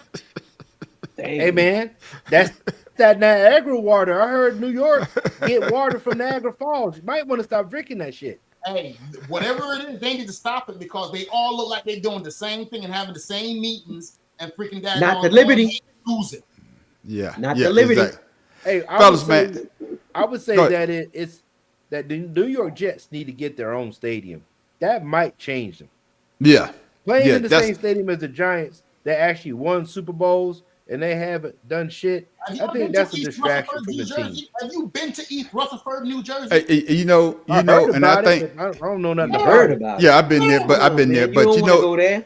You know what I think? You made a great point. You made a great point. And before we go to our last topic, before we go to Let's Pick 'em, you made a great point there, Pharaoh. That's why the Clippers decided to get their own stadium because they're tired of looking up in the rafters because they have to hide all the jerseys and all the championship. I think the Lakers got 18 of them. They got to hide them when they're the home team. But when people look up in the rafters, you could change the floor. But they're always going to look up and they be like, God damn, all those are Lakers championships. So, I agree with you on that part. They need to get their own home. They've always played, the Lakers always played with the Clippers. And the Clippers always play with the Lakers. Like the Chargers and the Rams, they don't play in the same stadium. Yeah, I agree with you on that, man. They need to get their own. But, fellas, I don't have a video, but Pharaoh, I'm coming to you first, man. We're going to talk about the World Series. Has the World Series lived up to your expectation this year? Pharaoh. Game 2 was a surprise for me. I didn't know Toronto was going to do what they did. I told you. But remember I told you I said 4-2. Toronto won their last game last night. Yeah. Mm-hmm. You think so? Listen, tonight Dodgers start off with Keller as pitching. He did pretty good when they on game 1. So I believe this game he's going to do the same thing. They got the same people swinging the same bats, and then they'll have to go game 6 Friday night back in Toronto. But if they're hungry enough, I forget who's starting for Friday night. But if they can get their pitching off, like game 3, he pitched the whole game. The Japanese cat, he pitched the whole game, right? First time ever. So, Yeah. I mean, think about it, man. Hold on, I got a stat here just for y'all because And- y'all talking and- that shit. Especially Yeah, I'm gonna this come back guy. to. Then I'm gonna come back to you. Okay, I'm Farrell. All right. I'm gonna get shot a quick like. Did it live up to the hype? It's living up to the hype because everybody's saying 4-2. Except for you, shot. You got it the other way around. You damn skip. The fact of for me, I'm not a baseball head, but what they did 18 innings, game 3, That was ridiculous. walk off home run. You understand what I'm saying? So did it live up? Is it living up to the hype this year, in your opinion?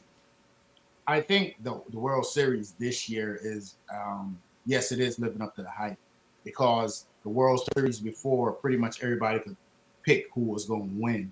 But Yeah, I don't think Ohtani, like they thought when he got smashed up, they were just daggone dealing with him. And Vlad Guerrero, I don't know what he eating and drinking, but whatever it is, he because he doing something that's special, and that's the thing that's crazy about baseball. Baseball is one of them sports where you could have that one player on the team that could motivate the rest of the team to go ahead and go rich you, which is why I say Toronto had just as good a shot as LA to win this thing. Okay, then. Hey, before I come to you, Tim Dog, I'm going back to Farrell. He said he has the stats for us. What you got? What you got, Farrell? Well, I mean, if old boy plays, so Yamato, he retired the final 20 batters that he faced the night that they won Game 3, and then, of course, he was the first Dodgers pitcher since Oral Hershiser to win back-to-back postseason complete games since 1988.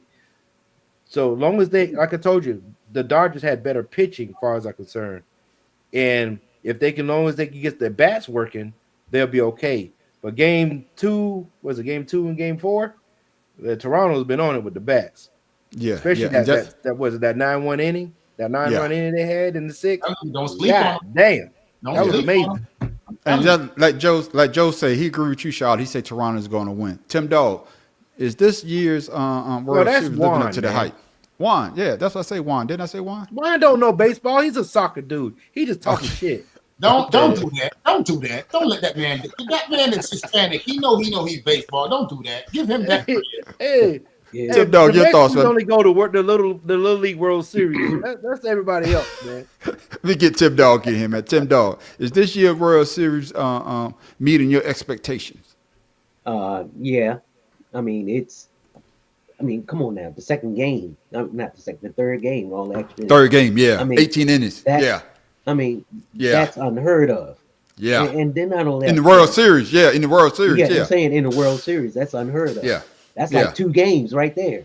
Yeah. So, I mean, you have to root for Toronto as being the underdog, especially with Vlad. Guerrero. Hey, Tim, can I say something quick like though? At least I know you can add 9 and 9 is 18. Yeah, you can add. Go ahead. Tim's like that at least 2 games. 9 and 9 is 18. Tim. I'm just saying. You set it up. I ducked it. That's why I said it. South Carolina. Go ahead, man. Go ahead. Finish your statement, man. I'm sorry, man. I'm sorry. Go ahead. I mean, and then it's just all the excitement. I mean, the crowds in both stadiums are just massive. So yeah, I mean, I even watching it without the sound on, because I'll be watching a basketball game. Yeah, you got to turn it up just a little bit. Well, Canada, really. Yeah, and I'm glad you say that, Tim Dog. You made a great point. It doesn't seem as though that, I know when they're on each other's turf, it's supposed to be, but it doesn't seem like a home game because the crowd is live when they're at bat. They're live when the other team's at bat. So you get that excitement. That's why I say baseball and hockey are not really a home field advantage, in my opinion, because it's all about the pitching and the batting, the hitting of the bat, hitting of the ball, rather. And my next question, man, before we go to Let's Pick 'em, coming back to you, Shada, what do the Blue Jays have to do to close out this series? I think the Blue Jays need to go ahead and their bats are there. I think they need to focus on their pitching. Okay. I think their rotation needs to be looked at a little bit because they have flashes where they're like, okay, you see the pitchers go out there and sometimes pitchers pitch is like they're not sure what pitch to pitch. Like they're throwing softballs. Yeah, like come on, dog. Just go out there and just have the mind frame. I'm putting this cat away. It's like they question it sometimes. You know what I mean? And that's what I don't like with Toronto. But Toronto is very streaky. Yeah. Once they get going, it's very hard for them to daggone get stopped, man. Very hard. So I'm just saying if they could keep the pressure on the LA Dodgers, I think they win this series. Okay, then Tim Dog, the same question to you, man. What do the Blue Jays have to do to close the series out? Continue on doing what they've been doing since the first and the last game. The hitting, the pitching was right there. I don't know what the pitching stats was, but I mean, good Lord, it's just their pitching was phenomenal, and the reason why, not just the hitting, but the placement, and all those games always have high pitch counts too. Every last one of them. And that means that you got the pitchers working their spots and the batters patiently waiting for their ball, their pitch. And that's what makes it a chess match right there. That's right. So you say the first and the last game, keep doing what they did the first last game. That pitching was because that's what did it. I mean, other than the bats, of course, but once you stop the Dodgers from hitting, you're doing good because they gonna hit. I got you. Farrell, man, what you think? What do the Blue Jays have to do to close the series out? Who was that first? I don't know. Blue Jays ain't gonna be able to do anything to close it out. I'm just saying. No. I'm just saying it's tied up. I'm tied up. We're gonna talk about the Dodgers, but stick to the question. What do you see the Blue Jays have to do if they're gonna close the series out? Be the Blue Jays. They gotta do what they did last night. They have to put runs on. They have to get their runs. They have to hit the pitchers. They have to. They need to have what you're saying. They need to take the lead first. What 5-2, 6-2. Yeah. So what you're saying is play with the lead. They have to play with the lead. So basically, you're saying play with the lead. They have to because if they fall behind, they're done. Okay. All right. Now, Farrell, here's your question. Since you want to jump so fast, now what do the Dodgers have to do to close this series out? Stop fucking around. Stop fucking around. Go out and play some goddamn baseball. They sitting around. I'm sitting there looking at the manager in the dugout, and he's chewing his gum and stuff, looking like doggone Pete Carroll over there. Hey, man, manage your team better, dog. Like, what's going on? You got the best players. You have the best player. I think Shohei Ohtani is going to be like the MVP of the league. If they win the World Series, he's going to be MVP. He got the most bats, the most home runs, the most the best ERA next to Yamamoto. And it's like you have the team to do this, but whatever's not happening is I know Mookie Betts is not getting on the plate. Hernandez like he never seen a baseball before. It's like what the fuck is going on? So stop chasing them outside curveballs. That's what Hernandez is doing. I've been watching them for 5 games now. Mookie keep dropping that games, and he keep chasing that one pitcher that throws outside. Like, stop it. Yeah, so I'm sorry. No, Farrell, because you basically say what they need to do. Tim Dog, what do the Dodgers need to do to close the series out? Start hitting. I mean, stop. What's the word? Stop settling. And just start waiting. Yeah. Because they're not. Anyway, they settling, and a good thing to, like I said, to Toronto's pitching, they giving them what they want. Mean, the pitchers are getting what they want, and the batters can't do anything about it until they can figure out a way to crowd the plate. But when you crowd the plate, what happens? It goes on the opposite side, then block. That's it. So you got to take your wins and your losses and know the pitcher, knowing the pitch he's going to do, and just be patient. I got you. There for a reason. Joe crazy as hell. I got you. What Joe say? I missed that. What you got on the shotter? He's somebody going to the White House. Oh, whoever wins is invited to the White House. I say both those cities. Shada, what do the Dodgers need to do to close the series out, man? Be the Dodgers. They need to play the way they've been playing all season. They need to just go ahead and go out there with the confidence when they step up to that plate and literally be like, you know what I'm saying, Babe Ruth and Joe DiMaggio. Go out there and tell them, I'm gonna put this out here because they have the capability, but they're going up to the plate and they sitting here daggone playing around. Mookie, like Pharaoh King said, they chasing a lot of pitches because they know they're the better team, and that's their downfall. They know they're the better team, and they're going out there thinking that's going to be a cakewalk. And Toronto got something to prove. Exactly. And they leading right now 2-0. Toronto is playing like the number one team that they are coming out of the AL. Yes, sir. Right. Dodgers who's up? Toronto. Like they Toronto, did some kind of way. They were the how the New York Giants played when they came in. They were the underdog when they actually they knocked off the number one team. So you really are the number one team. You're not playing like it. So they just get their head out the ass and start playing some baseball. Yeah, and just like Tim Dahl said, Toronto's up right now 2-0. So Shada, hey, you look like Nostradamus right now, boy. You might be right. I'll take it. Sure, I'll take it. Looking like a up militant to me. That's all it is. All it is. Pharaoh King, man, we be staying that, man. Before we go, let's pick them. You already send I'm gonna text tell you what. out. This week. Oh, wait a minute. Before we go to let's, you ain't look too let's good, pick there, up Man on the Street. Hey, like Tim Dog said, I should have sent my picks in like you changed your team from Buffalo. What you call it? I should have did the same shit, but I did. I stuck to my gun. I stuck to my gun. No, I stuck to my gun. But go ahead. Listen, right, so, on the street. I so gotta ask this question. I gotta ask this question, Pharaoh. Give me a second. I got a whole family that's on here, and my homeboy down in Florida, and he heard about this whole Dallas Cowboys debacle last week. Then he I'm watching the show with my wife tonight, and I want to know what your thoughts are on this whole Dallas situation. So, well, I could tell you, I'm gonna tell you my situation. Let your brother know Dallas don't have no defense. You can put up all the points you want, but if you can't stop the other team from scoring more points than yours, it is what it is. But their defense sucks. And he talked about they need to go after Max Crosby and all these other players. I don't think it's a one player situation for Dallas. Yes, it is. You shouldn't have got rid of Micah Parsons.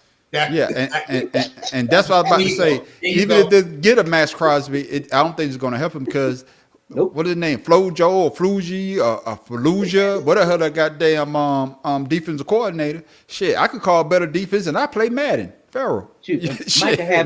Micah having fun in Green Bay, boy.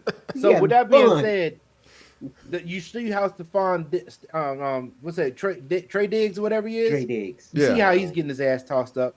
He wasn't that good the first couple years only because the ball was being thrown to him. Remember that Brent dude, Bland, whatever his name was. Bland. Their secondary is porous as hell. Yeah, right. So it was the up front guys that was actually getting pressure that actually made those bad throws, and so they look good on the back end. They don't have those people that have the pressure now, so they look terrible on the back end. So long throws for short throws because they from quarterback. They can intercept the ball that's short because they always behind the receiver. Yeah, they throw the short pass. Quarterback. I think Dak. Dak is a nice quarterback. Only thing about Dak is that he's on the Cowboys. If Dak was on any other team, I would be talking about Dak. But I can't hype Dak up because he's on the Cowboys. But if Dak was on the Eagles, Dak was no. He got oh boy is a bad boy too. Now I'm not gonna take on Pickens. Pickens been balling out this year. DK. Yeah. No Pickens, but he's been balling out this year. Pickens is what made CeeDee Lamb better this season. Yeah. Because you got to pick your poison. You got to double one, and of course, if you double CeeDee Lamb, Pickens is going to be open. But my thing with the Cowboys, of course, I wasn't going to pick the Broncos. I already knew the Broncos were going to beat the brakes off because the Broncos got a better defense than the Cowboys do. But the only reason I didn't pick the Broncos because of what? Pussy ass mouth Sean Payton. So a couple of those losses I did because of well, let me backtrack. Back to the Cowboys. The Cowboys got a good offense. They got a good offensive scheme going right now, but it's the defense that's giving up the goddamn draws. It seems as though that they can't stop the run. They can't stop the pass. Their linebackers are too light in the ass. Their linebackers look like safeties coming up to play linebacker. That shit doesn't make sense to me. The damn defensive coach doesn't know what the fucking plays he calling. He look like he on the sideline playing Madden and looking at the game at the same time. We're looking at me pick A. A is a good defense. Motherfucker playing prevent, motherfucker run the ball. But that's just me. That's just where I look at it. That's where I look at it, man. Run the ball. Yeah, they run the ball because when you play prevent, you're trying to stop the pass. But the other team say, I'm gonna run the ball. They play prevent on a 3rd and 1. Let's play prevent. 3rd and 1, King. Prevent. I need 1 yard. I know to make sense. But thank you for that, man. Tell your partner, thank you, man. Sean, you gotta show you how to link your thing up so the comments can come up, man. Yeah, I'm seeing some. Yeah. Okay. What you got, Pharaoh, man? Yeah. No, because Villa came through. I think Villa's on yours. No. I can't post a comment. Okay. So, but Pharaoh, man, where we standing at right now, man? All right. So this week, Shata with the 10 dub. About time. And then hey Joe, you and I we shared 9 wins this week. Then it came in at Mad Professor Tim Dog shared 8. Your boy One Direction got 7. E-Love got 8. Damn. And then I got 5. A Man on the Street with 5 wins. Hey, all I gotta say is this. I pleaded 1, 2, 3, 4, 5th.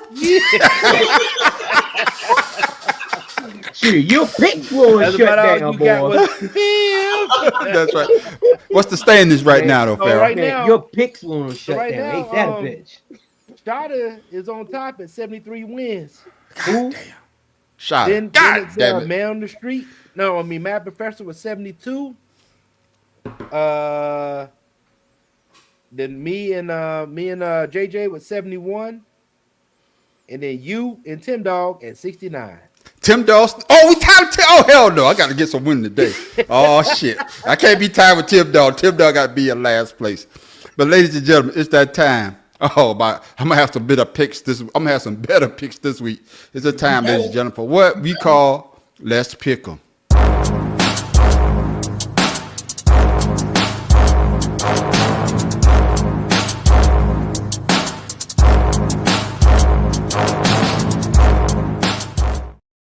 Yes, ladies and gentlemen, this segment is brought to you by nobody. We haven't got a sponsor yet, but we're going to get there one day.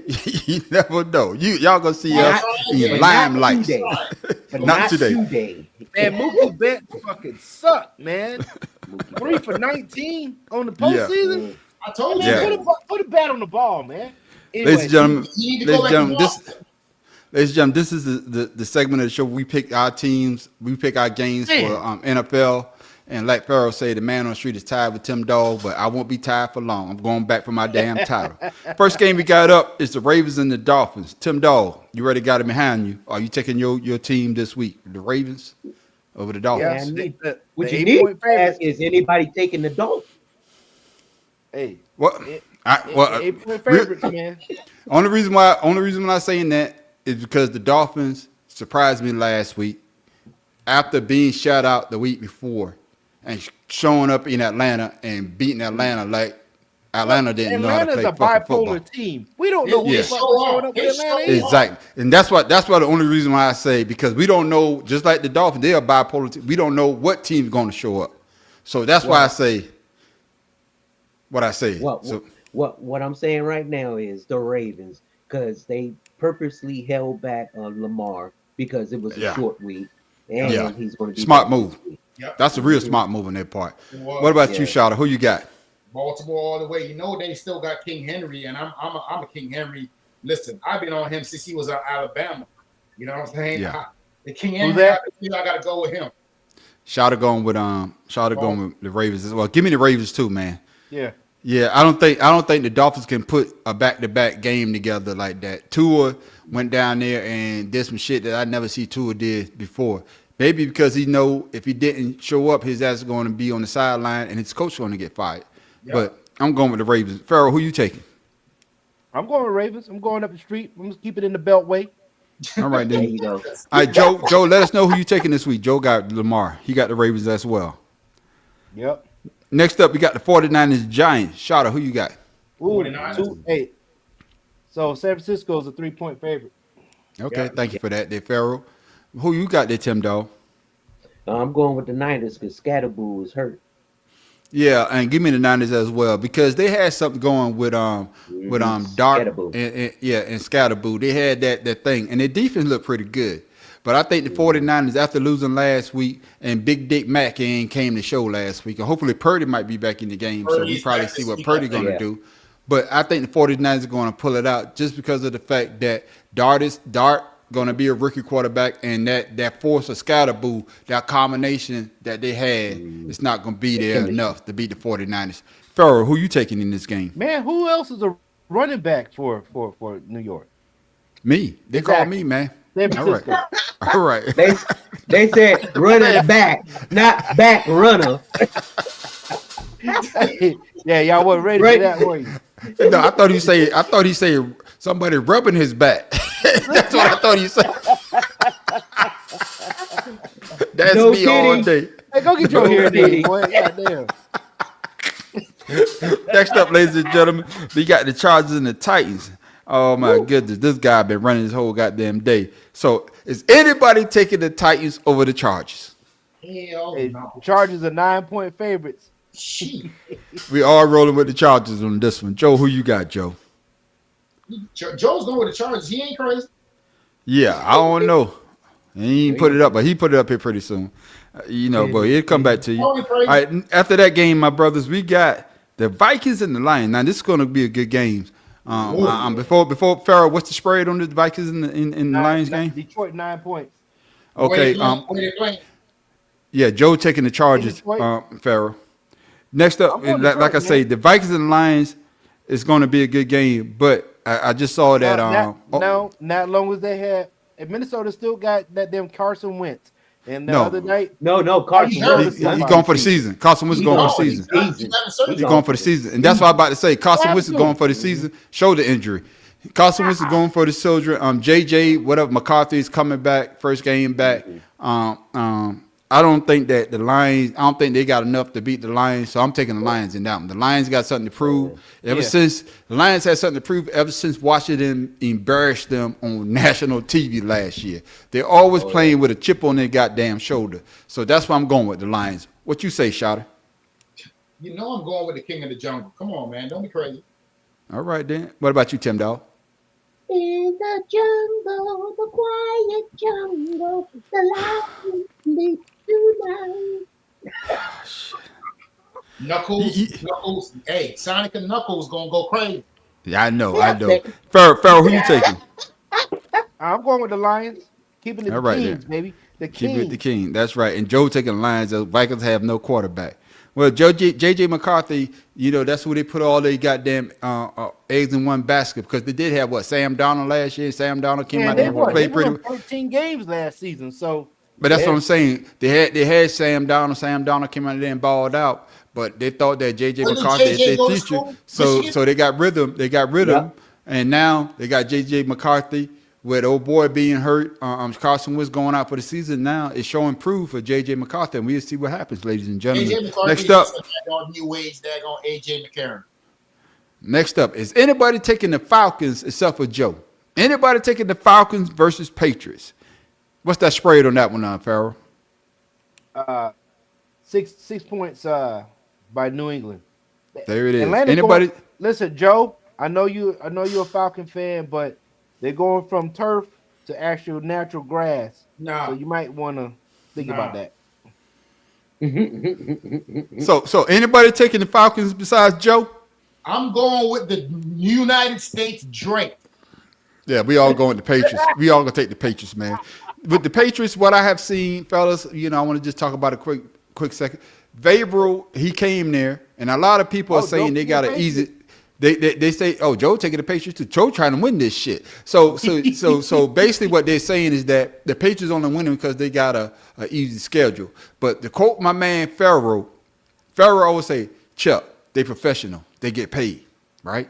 They get paid just like the other team. So I don't want to hear that bullshit about they got an easy schedule because they're professional. They're supposed to go out there and perform. And Drake May this is season actually has proven performing. that, guys. That's right. This season has proven that. And The Drake last May is out time there the balling. Patriots and the Atlanta Falcons played in the daggone Super Bowl, what happened? Yeah. No. Okay. There's franchises that fuck up the professionalism, and Atlanta is one of them. Yeah. Yeah. Along with yeah. all the New York teams. Yeah. And even though I can't stand Vrabel because he did some shady shit down there with the Right. Titans, and then they got rid of my man that had the job. Because I still think that the head coach, the black coach that they had for the Patriots, could have did the same damn thing. I don't think he had enough time to turn it around because Vrabel fell into a spot where there is an easier schedule. The teams that they're playing are not as good as they are right now. We'll see next year what it's all about. That's just me, but I'm not going to take anything away from the Patriots from doing what they're doing this year. You play the team that's in front of you, and you're supposed to beat those teams. Yep. And that's it. Like my man Farrell said, they professional. Chuck, no, I'm doing it. I'm doing it in my man Farrell. I'm doing my man Farrell voice. Chuck, they professionals. They get paid to do this shit. They should win. That's my man Farrell right there. That's my Farrell impression right there, ladies and gentlemen. Boy, that's a good one, too. Hey, That's a good am one. I lying though? Am I lying? No, you're not lying. You're not lying at all. Oh, next up, my brothers. Oh, this is gonna be a good one right here. Wait. Everybody got Detroit? I mean, New England? Yeah, everybody taking a picture. Even Joe. Now this is the game right here. We're gonna see the test between the difference between boys and men. Right here, my man Tim Dawg. We got the 7-1 Colts going up against, I think, the 4-3 Steelers. Who you got, Tim Dawg? Man, What's the spread on that? What's that spread? Taking thoroughbreds. All right. The what? What you got, Tim? I'm He got the taking the Colts. thoroughbreds. The Okay. Colts. I ain't All going right to then. jail. I ain't stealing shit. Okay, what you got on that? My main man Shouter. Who you got? Come on, man. You know what's that? Hey, let me tell you something. Them horseshoes ain't playing no games, you heard? No. I got you. That daggone Jonathan Taylor is acting like he daggone freaking daggone Adrian Peterson and daggone Ronnie and all them rolled into one. Wow, He ain't playing no game. okay. I got you. Who taking in this one? Pharaoh. I got the Colts, man, because Jonathan Taylor is running like the thoroughbred he is. So Yes, he is. He been and then the white Michael Vick is throwing the shit out that ball. So Joe taking Daniel Boone in the Colts as well. okay, Man. Nowadays, everybody want to talk like they got something to say, but nothing comes out when they move the lips. Just a bunch of gibberish. And Johnny Taylor, he I used said to the do white that shit Michael all Vick. day. I did not say Eminem. Give me Don't do it. Don't be silly. Don't do it. So I gotta make up some games, man. Man, Pittsburgh. That used to be my favorite team until I decided to go with Yeah. Oh, you do your man street impression. You doing your man street impression because you know that's what I'm about to say too. Hey, there's a bunch of our songs that don't be silly. Oh, that's funny. Robots fun, you know, Willie. Dog, give me the Colts as well, man, because I seen what the Colts did last week, and I seen what I want to pick the Steelers, but the Steelers are night and day, and it goes back to something I heard that made a lot of sense. And Farrell, you brought it up when you spoke about my Eagles. They wide receivers don't get no separations between the defensive back and Aaron Rodgers is not Aaron Rodgers of old. And their defense, when you think about certain teams, you think about their defense. When I think about Baltimore defense. When I think about the Steelers, defense. When I think about lately the Eagles, a defense. Washington, defense. You understand what I'm saying? When you think about certain teams, you think about how good their Cincinnati defense used to are. have one of the top defenses. Exactly. Defense. So, but the Sea Chickens, my main man, Shouter favorite team. Yeah. Defense. You understand what I'm saying? But for now, the Steelers doesn't have that defense that we used to see. They don't have the players. They still got my man T.J. Watts over there. But who else do they have to stop that offense? Cameron Hayward looking old, man. Yeah, Cameron that's what Hayward I'm going to got say. So 17 years in. I know they say defense win championship, but goddamn Daniel Jones that went to a perfect situation. He got a good running back. He got a good offensive line. He got receivers that are actually catching the ball, and he got a team that believe in him. And I can't see the Pittsburgh Steelers doing anything to beat Look, those you boys. saw what Green Bay did to them, Yeah, exactly. and that was exactly. in Pittsburgh. Exactly. And that's all in the second half. Exactly. They was murdering them, man. They couldn't do no wrong. Couldn't do no wrong. Next up, man, Pharaoh, you called it last week. You went with him, and you told us he was going to win. I didn't believe you. I thought he was going to get blown out. But next up, my fellas, C.J. Stroud pulled it out for my man Pharaoh. I think he was the only one that picked him last week. Yes, sir. This week, he got the Broncos. So, Pharaoh, you going with your boy again this week? Or you going to take pussy mouth So Peyton? this week, the Donkeys are going to lose to the Texans because Houston is playing at home. It's a 2-point spread. I'm going with my man C.J. Stroud. He played like he did last week. Denver is in trouble. Okay, then. Who you got, Shotter? Shout out, I see you frowning behind them big ass glasses. I don't really care what you think. I'm just saying, yeah, you got a right to your opinion, but I'm gonna tell you what's gonna happen. Them Broncos gonna kick y'all all in the mouth. Yeah, they beat Dallas. We're not talking about anything special. Listen, they ain't losing to no two teams in Texas. They about to die on one. I want you to pick Denver so I can get this W this week. Lone Star, my tail. Texas Ranger, Please. my tail. Please. The Broncos about to gallop all over y'all back. Hey, go ahead and pick the racist team, man. Go right ahead. I don't give a damn. I'm trying to win. Who you got, Tim Dow? Houston. Oh, goddamn! Look at Tim Dow going out on a goddamn limb. My man Juan got the Texans as well. C.J. Stroud looked damn good last week. Okay, the Pharaoh, defense looked good. Y'all forget the defense played damn well last week. Well, defense always been there, but the offense haven't. Yeah. Yeah. Pharaoh, who you taking? I'm going with CJ. Keep it California. Let's go. California raising. Let's do it. And Joe going with the Broncos as well. Juan got the Texans. Y'all know who I got. You have right mind down. You know I will not. Long as the Broncos got pussy mouth, bitch ass Sean Payton, Hillary Payton. Goddamn. Anything begin with a P, huh? No. I learned my lesson from that. No. Anything. Hey, Tim Dog, I got a better one.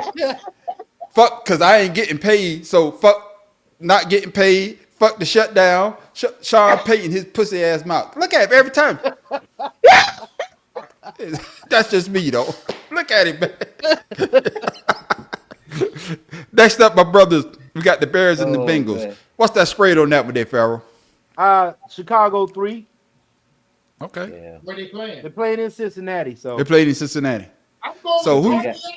Yeah, I'm gonna get Tim Dog on this first. Tim Dog, who you got this week? Man, this is gonna be hard because that was she said. Yeah, boy, but not with you. I'm not talking about you. Give me the Bears. Give me the Bears. Give me the Bears. Okay. Fuck all right. you. You want the Bears? Yeah, give me the Bears. Shout out. Are you going with painted nails this week, or are you gonna go with old Joe Flacco? You know I'm going with the daggone Bengals player. I'm not picking Caleb, paint the nails, daggone fluorescent, daggone whatever. No, I don't trust him. I don't trust him at all. All right, then. What about you there, Pharaoh? Who you taking? You daggone way to go with the cardiac cat. What's wrong with you? Pharaoh, who you taking? I might have to go with the cross-dressing painted fingernails guy. And what's the spread again? 3, Chicago on the road. Okay. Give me the Bengals, man. I'm going to Bengals because I went with painted nails, and all I got is a broken heart. Yep. Oh my goodness. Some acetone on that. I thought that was Yvonne Green. No, I got a slap in Yvonne Green. No, there's a difference between a slap and a broken heart. Shit. I gotta stay with the Bengals at home because you still got Jamar Chase. Yeah. You still got the other receiver. You got decent running. You got Higgins, and they got a good. You got Hendricks on the other side too. So and Joe taking the Bengals and then the Bears. I'm gonna go with Cincinnati. You know, fake ass Browns. That's what they are. You know what Caleb Williams remind me of? He remind me of going to Atlanta And I'm thinking, man, that's a good looking woman over there. And go over there, and it's a cross dresser. That's what he is, a fucking cross dresser, because they will fool you every goddamn time. And that's what Caleb Williams did to me for the last game. He fooled me. He fooled me into thinking that he was an actual quarterback, and his ass is not. He's a flip flopper. Just like a boy I knew in Detroit. This shit. Yeah, he a flip flopper. Just like a toy in New Detroit. I brought her some chicken talking about love me. And then what the No, he said, I knew this bitch back in 1962. I went up to her house. That bitch loved me, man. No. He said, I bought some chicken. I said, just love me. They don't know what we talking about. We talking about a vampire in Brooklyn, fellas. That's what we talking about. Yeah. Vampire in Brooklyn. Somebody gonna buy me a brand new TV, and it better be color. That bitch did the flip flop. Killer Williams did the flip flop shit on me, man. So fuck him. Next up, fellas, we got the Packers. No, man on the street. God has been talking about Caleb Williams. You've been trying to support this. I know. What have you been saying about Caleb Williams? Yeah. I can't support that. You know something from Jamaica? I can't support that. Yeah. Can't support that. Next up, my brother, we got the Panthers and the Packers. My main man, Shaw, I'm gonna let you have this one first, man. Who you got? Hey, this Packers 14 points at home. Still on that team, man. And Jordan Love still throwing the ball, man. Yeah. And it's cold. We say in love we trust. In love we trust. Okay, so I guess as Pharaoh, you taking Love as well? Of course. You're not gonna do like you did last time and what's the call it not playing? No, that wasn't the Green Bay game. No, I'm talking about for the Panthers. When you find out a boy was playing against Buffalo. Bryce Young was hurt. Hell yeah. Shane. Okay. Hey, what did Andy Dalton do? What did he do? The little boy that they have a quarterback. He hurt. What did Andy Dalton do though? Yeah. Andy showed up. Threw straight to the showed up. Yeah. Defensive end that took it in. Yeah. He got paid. Tim Dog, who you taking, Tim Dog? You taking the cheese heads? I'm getting my grilled cheese sandwich, man. Okay, then Joe taking the Packers as well. Give me the Pack too, man. Because last week, unlike Pharaoh, I didn't change my pick. I still went with old Andy Dalton. And like Pharaoh say, he was throwing to me. He was throwing to everybody except for the people that matched his uniform. Ain't like, nobody worse than Jameis Winston, though. Jameis Winston is. He needs to shave that damn beard. If he get that beard off his face and stop trying to look like a grown man, he might win a game. Yeah, but I'm just saying, man, if Bryce Young was in the game, I probably would have picked the Panthers. Cause I think the Panthers got a pretty good defense. They got a good offense when Bryce Young and Dowdle is in the game. They got that 1-2 punch. And their wide receivers Leggett is pretty good, and the other wide receiver they got is pretty good as well. But I can't see them going to Green Bay though. Just like Tim Dog say, it's starting to get cold. That weather, even though they got an outdoor stadium in North Carolina, it doesn't get as cold as it does in Green Bay. And Charlotte is not Green Bay at all. Juan took the Panthers. What's wrong with you? Did you not have any tacos or something today? What's wrong with you? What is it? Dalton's still better than Kirk Cousins. Sorry, Mickey Ficky ass. Damn, Joe. Tell me how you really feel. There it is, ladies and gentlemen. Next up, we got the Saints and the Rams. Anybody taking the Rams? Anybody taking the Saints? What's that spread that first day on Pharaoh? Crickets. It's 14 on the Rams. Who cares about that goddamn spread? Because it's the goddamn Saints. We don't give a fuck about the spread. Everybody taking the Rams. I'm going to speak for every goddamn body. We all taking the Rams. Except Matt. Mad Professor. The Mad Professor when they picked the goddamn Saints. So we already got that. So we all going with the Rams on that one. Now this is going to be an interesting game right here, Pharaoh. And I want you to pick this one first. This one is the Raiders and the Jaguars. Two teams trying to find their way, if you ask me. So who you got? Jacksonville on the road. That's what I'm going with. What's that spread? 3. Jacksonville on the road. Okay, then. Before I come to you, Tim Dawes, what's the score in the baseball game? Forgot what a football is supposed to do. It's supposed to go forward. Yeah, I don't know what it is, but Geno Smith has regressed as he got older playing this game. Yes. Yeah. Tim Dawes, you got the score in that baseball game right now? 2-0. It's 2-0. Still 2-0. Top of the third. Top of the third. Okay then. Joe, they are starting a rookie quarterback this year. They're starting Shaw, and that motherfucker, he's just as garbage as the rest of them. So yeah, hey Joe, Joe they taking can Jazz. start anybody they want. New Orleans is going to lose. Yeah. So give me the goddamn Rams as well. Everybody except for Juan Direction. I see you going the wrong direction because he's going with the Raiders. From where he lives, so I get that. Yeah, he going with the Raiders. There it is. One Direction. Next up, fellas, we got the Chiefs. Got Jacksonville. Okay, my bad, Joe. My bad, Tim, dog. My bad. Next up, my brothers. Now this is going to be they touting this as the AFC Championship game. The Chiefs and the Bills. The Chiefs coming off a dominant win. The Bills coming off a dominant win. The Chiefs came off a ref win. Let's get that right. Oh my God, the refs in that game was crazy. That is so ridiculous. Anyway. Okay then, Farrell, who you taking? I'm gonna let you go first. Since you say that it was a referee game, who you taking? No man, I'm going with Buffalo. Buffalo at home. Kansas City lost, but Kansas City is that rain scared the shit out of me. 2 points.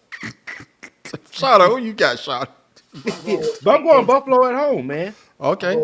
Yeah, because they don't have the refs to bail their ass out this game. You going to KC? I'm going with Buffalo. No, I'm talking about Shot. Shot going with KC. Yeah, they wide receivers is causing the problem. Yeah, there it is. What you got, Tim, dog? What's that? What'd you say, Shot? The wide receivers causing the problem, and Buffalo, Keon Coleman ain't doing nothing. He ain't did nothing since he left Florida State. So I don't see them doing nothing. Khalil Shakir freaking that. This could be the game, Shada. No, stop. As I'm saying in Jamaica, no go stop. No go stop. I got you. Joe taking Buffalo as well. Tim Dog, who you taking in this one? I'm gonna take the Chiefs. Yeah. Give me the Chiefs as well, man. You got Tim Dog? You got the Chiefs. Give me the Chiefs. Oh! Yeah. Okay. Give me the Chiefs as well. The reason why I'm taking the Chiefs is because they got all their star players back. You know, they got all their players off of injury. The only thing that I can see. Seahawks. Bitch, we ain't on we that ain't yet. got the Seahawks yet. We on the Bills and the Chiefs.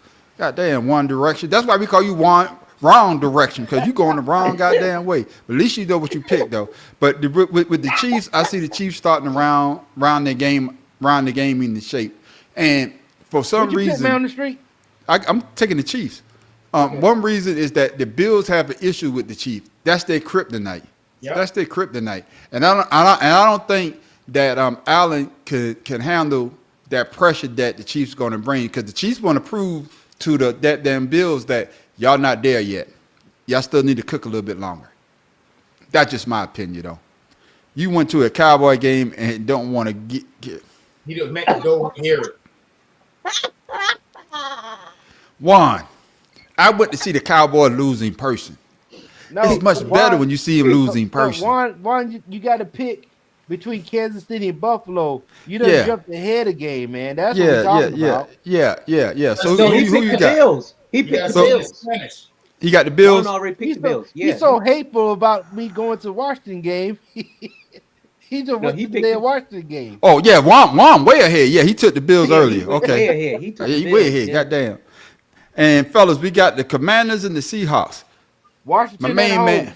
Washington at home. What's that spread? 3. Is a boy playing this week? Yeah. No, Mariota's playing. Mariota's playing. So Tim Dog, who you taking this game? And Terry McLaurin is out because he fucked the damn quad up again. So Tim Dog, who you taking? Damn, this gonna be hard. That's what she said. Like Every time you say it, I'm gonna say it. Man. Now pitching like shit. Man, give me. Seahawks. What about you, my main man, Shouter? Are you taking the Sea Chickens or the Commanders? One team you can't stand, one team used to be your team. Who you got? I gotta listen. Man, Jaden's back this week. No, Mario. Nah, Mario. They ain't winning without no Jaden. I'm sorry. No. Did y'all see fucking Mariota fumble the ball after he went past the first down marker back to the original line of scrimmage? Yeah. Y'all see that shit? I gotta go with the Sea Pigeons, dog. There's just no way. I got you. I don't trust y'all see that Yeah. Joe taking the sea. I don't know why y'all call it sea. Charlotte start calling it sea chicken. So yeah, we call them Joe. Yeah, Joe taking the sea chickens as well. I know that's why Atlanta got rid of them, but damn. Eagles too. Yeah. I got y'all leftovers, man. Fair. I know you taking the Commanders though. You're not going against your boys. I'm taking only 3-point spread. Yeah. I'm taking the Commanders as well, man. And the reason why I'm taking the Commanders because they're at home and they can't play as bad as they played last week. Mariota got to play better. And of course, you say McLaurin out, but my man need to catch the ball. What's my man we got for San Francisco? Debo. That motherfucker. I do get hit in the face with the ball. Because he used to get hit in the face. No, because he used to be getting hit in the face with the ball. So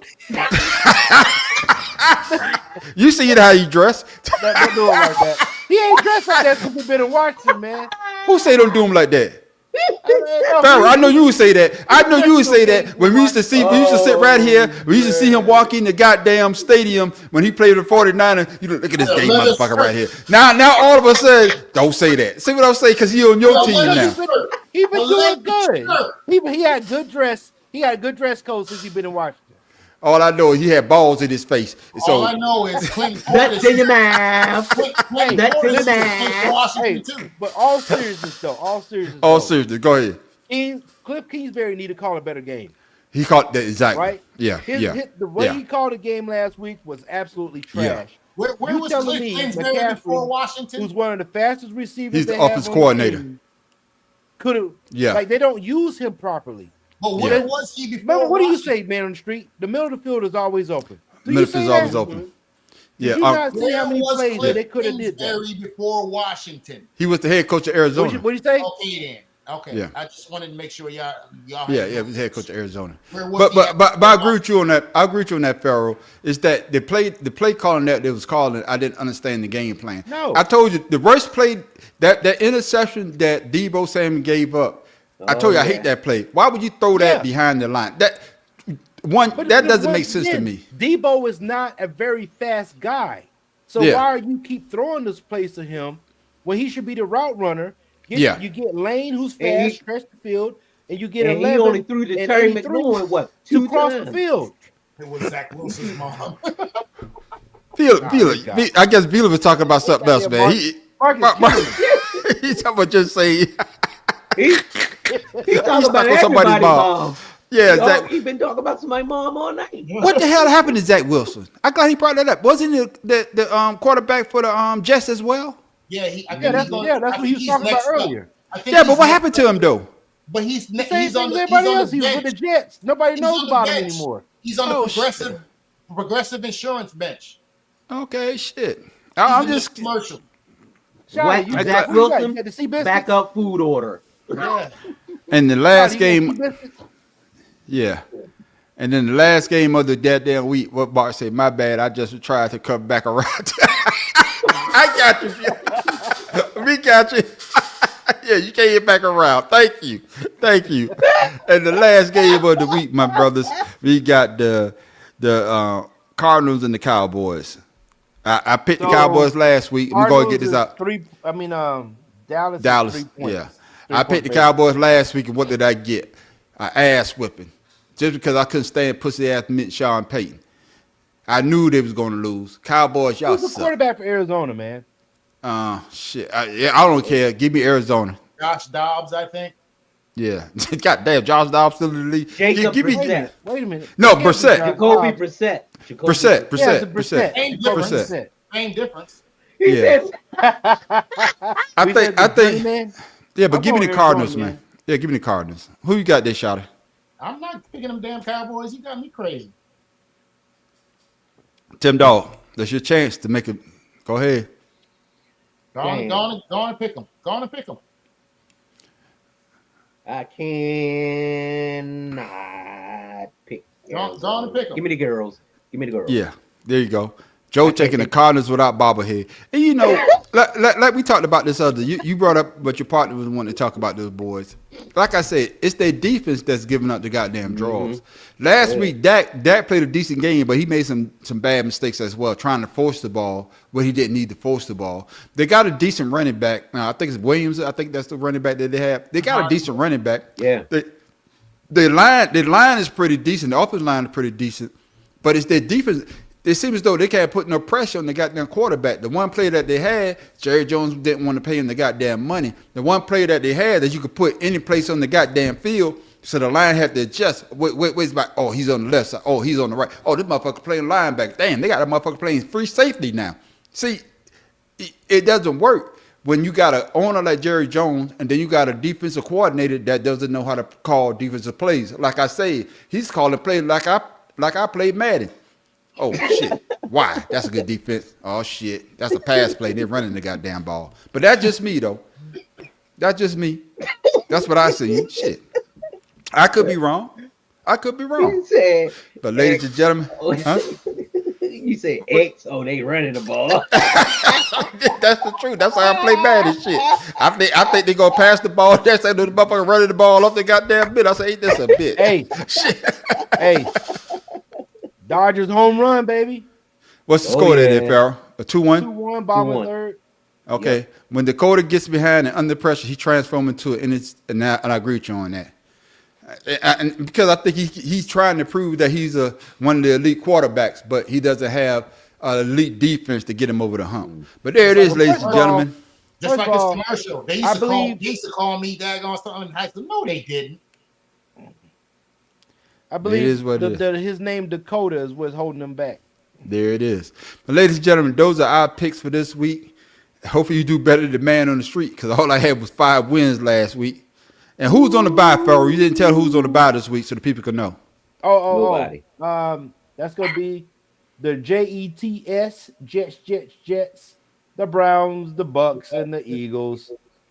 Yeah. Hey, one more thing, though, before we go to my main man, Shada, today in sports. What do y'all think about the Cleveland Browns situation? Is it time for them to pull on Gabriel? Shada, I'm going to give you first shot at it. Is it time for them to pull him and put in Shador, or let him go 2 more games and get Shador those last 4 games? Your thoughts? I don't care what they do at this point. They just I don't care what they do. It doesn't matter. They could put Shador. They could bring Tom Brady back. It ain't gonna help. Well, shit, they could call me. Shit, I could do better than Gabriel. Shit, he only throwing 6-yard passes. Shit, I could throw 6 yards. There is no right. Listen, this man is not throwing downfield, and the defense sitting all over his routes. Let me go ahead and what was that movie Draft Day with they need to go back and just do everything that movie told them to do. Yeah. Tim Dawg, what you think, man? Is it time for them at least let them play a couple more games and give Shador the same amount of games so that they can at least see what they got for next year? Because I think our boy should be able to come back next year to see if they're going to go with Gabriel or Shador as their backup quarterback. Trade deadline is coming up next week as well, or should they just go ahead and let Shador go wherever he needs to go? Your thoughts with the Browns situation? No, the Browns aren't going to play him. They just not. The Raiders want him. Yeah. The thing is, the Browns don't want to play him because they don't want to get egg in their face when he does well. Yeah. That's all that is. And Shador is a good quarterback. Right now, I'm sure he's probably just like, fuck it, trade. I won. He can't do anything. But so basically what you're saying is they're gonna die on that hill. Yeah, they're gonna die on that hill. If they put him in, it'll probably be the last game of the season where it really doesn't fucking matter. The Raiders want. I'm telling you, the Raiders want Shador. Yeah. Farrell, I'm gonna give you the last. They're not gonna trade him because they're just trying to prove something. That's all. Before we go to my main man, First of all, goddamn. Myles Garrett knew what the fuck he signed up for with a $40 million. Mm-hmm. I'm glad you say that, Fair. I'm glad you say that because he's slamming his helmet down. Yeah, you want for the money. You know, because y'all wanted him. The Commanders wanted him. The Eagles wanted him. Everybody wanted him, but you went for the goddamn money, and you know your situation was going to be full of shit. So I'm with you, Farrell. I don't want to hear shit about you slamming. No, you got $40 million. Hey, suck it up and go get some more sacks. I will never pick him as my spades partner. I'm telling you that now. I would, like I told you before, it's going to be bye week before they put Shador in. Yeah, yeah. And I think my man had about 5 sacks that game, didn't he? He got 5 sacks. Yes, it's still lost. Yeah. So it's still lost. And there it is, ladies and gentlemen. Thank you, my brothers, man, on that. That's our Let's Pick 'em, ladies and gentlemen. If you want to sponsor Let's Pick 'em, let us know. Hit us up at drj37gmail.com. Hey, chasing that damn ball again, Shada. I told you. Mm-hmm. You can tell who the baseball fans out on here. But ladies and gentlemen, that's why we call that Let's Pick 'em. But now, ladies and gentlemen, it's that time for my main man, Shada, Today in Sports. Watch it.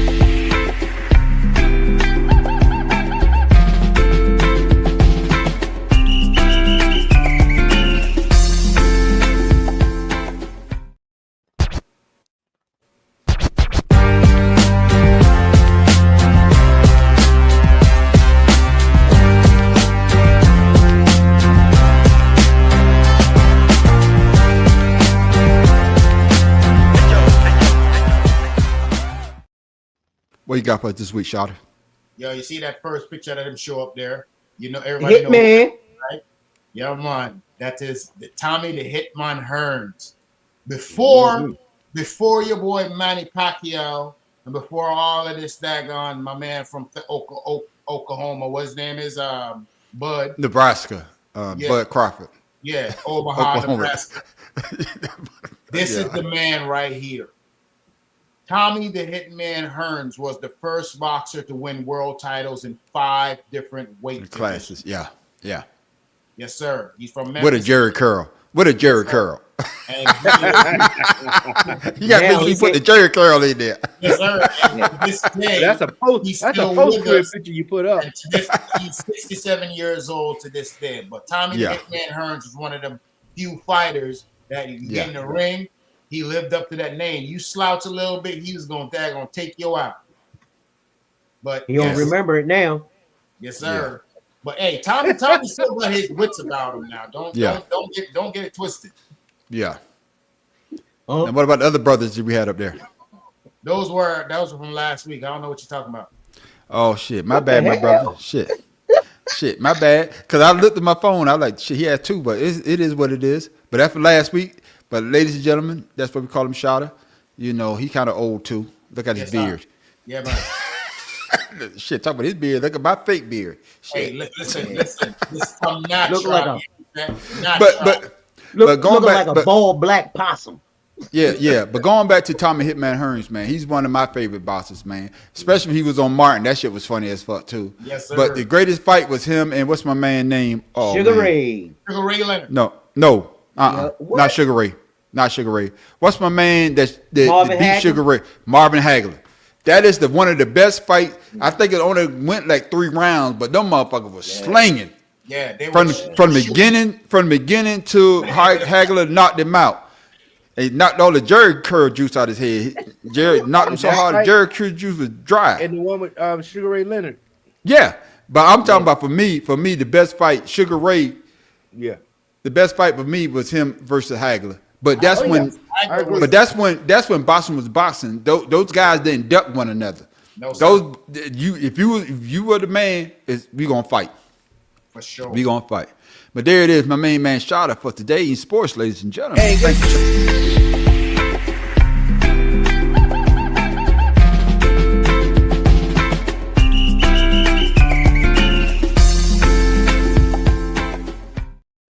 My bad, Farrell. You about to say something? Like you said, they had the Jerry curl. They ain't taking no knee. Talking about I just got my hair did last week. No, hell no. I had a Jerry curl. That's why I'm bald right now. But that's a story for another day. Ladies and gentlemen, it's that time. Y'all even that bullshit. It's that time, ladies and gentlemen, for my favorite part of the show. It's gonna be your favorite as well. We call this weird. I apologize to all our viewers right now. We call this weird sports. Fuck that. Don't apologize. We call this weird sports, ladies and gentlemen, because we try to bring y'all stuff that y'all can actually do. If you're not a true athlete, if you can't shoot a basketball, if you can't hit a baseball, or like Farrell just say, why are you chasing that pitch? See, we try to bring you stuff that you can actually do. You know what I'm saying? We bring you great sports like extreme ironing. If you got an ironing board, just get on top of your house with your ironing board. You don't even got to plug it up. Just iron. if you want to be a rock skipping champion. Pharaoh, what it is for you to be a professional and what it is for you if you're a goddamn rookie. What is it, Pharaoh? Hey, for $10, ladies and gentlemen, you get your jersey and you get your own river rocks to skip as many times as you want. $5, you got to go find your own goddamn rocks. That's right. See what I'm saying? We bring you stuff like that. We brought you sperm racing. Hey, if you got a good urethra, hey, go out there and ejaculate into some shit, and we could race your goddamn sperm. We brought you nose. What have we brought you? Nose wrestling. We brought you toe wrestling. Ain't no weed in nothing. Ain't Shit, no we weed. brought you the ferret. We brought you the ferret in your pants. Put a ferret in your pants. There's no weed in that. Phone booth fighting. Phone booth fight. Shit. We done brought you so many goddamn good things. You gotta get ESPN Ultra sponsor. Yeah, we gotta get. That's exactly what you need to get. But ladies and gentlemen, Pharaoh, I got you covered, but I saw something more stupid. I got something better than what you sent me. I got you. Pharaoh. What's your sport? See, my man Pharaoh, he loves football. Baseball is one he loves. But then one of the other things he like to do, ladies and gentlemen, people don't know. You get up on Sunday, Pharaoh. What you get up on Sunday to do? Early Sunday, you say, I got to catch him because the only time it comes on. Motorcycle racing. Motorcycle racing. My man Pharaoh. That's what I'm talking about, ladies and gentlemen. Pharaoh, this is for you, Pharaoh. When I saw this, I thought of you because it's all about what? Racing. I'm so sorry.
Hey, Pharaoh, that's why I let the video. I could have missed out the video, but I knew you was going to say, Pharaoh, why you made that face, man? You love racing.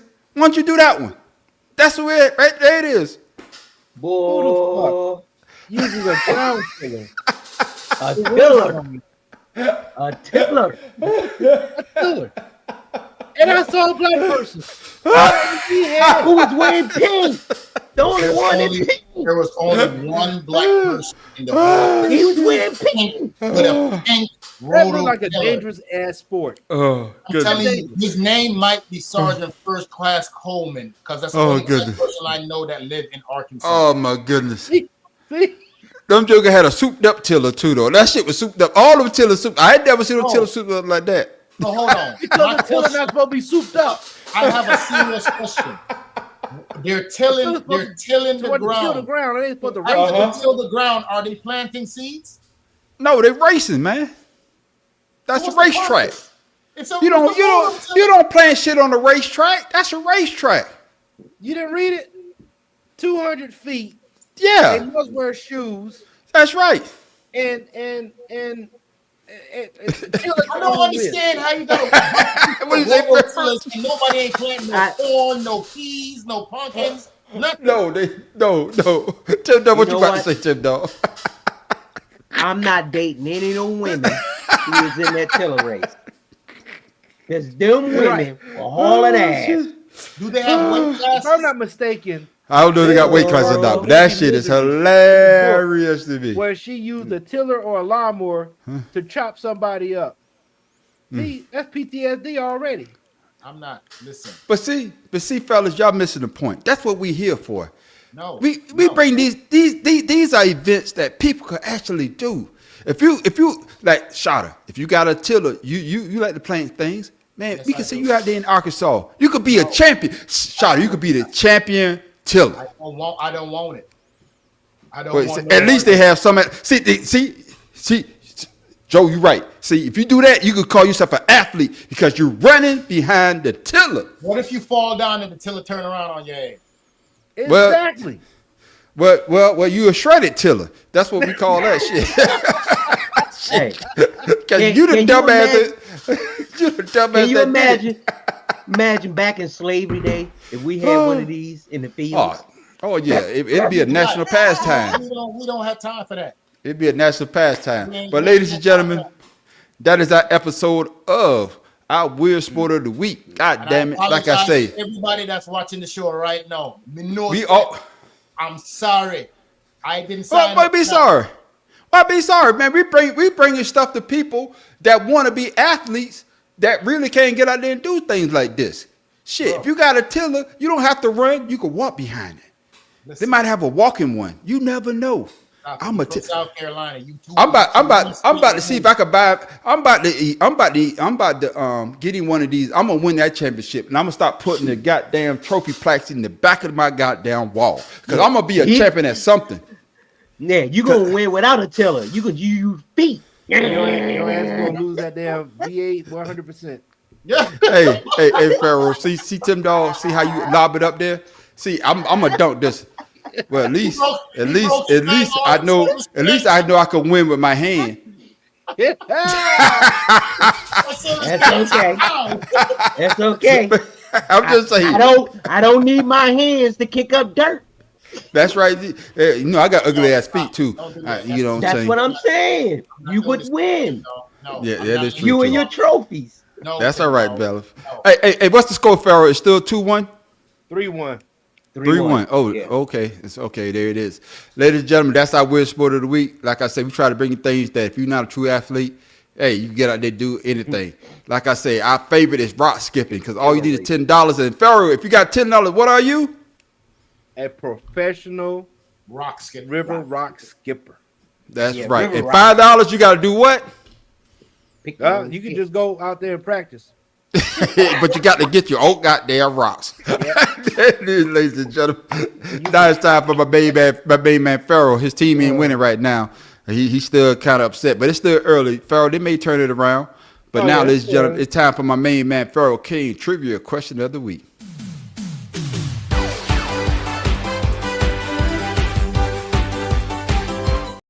My bad, Pharaoh. Here it is.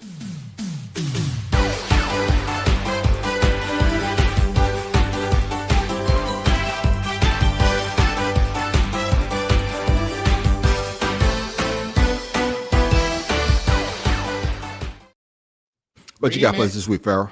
So I can't post this comment, whatever. So I'm gonna read it to you, and I'm gonna do it slow for you guys. But this question is baseball, and due to Game 3, Shohei Ohtani, he tied an all-time record with a single game reaching the base 9 times in a postseason game.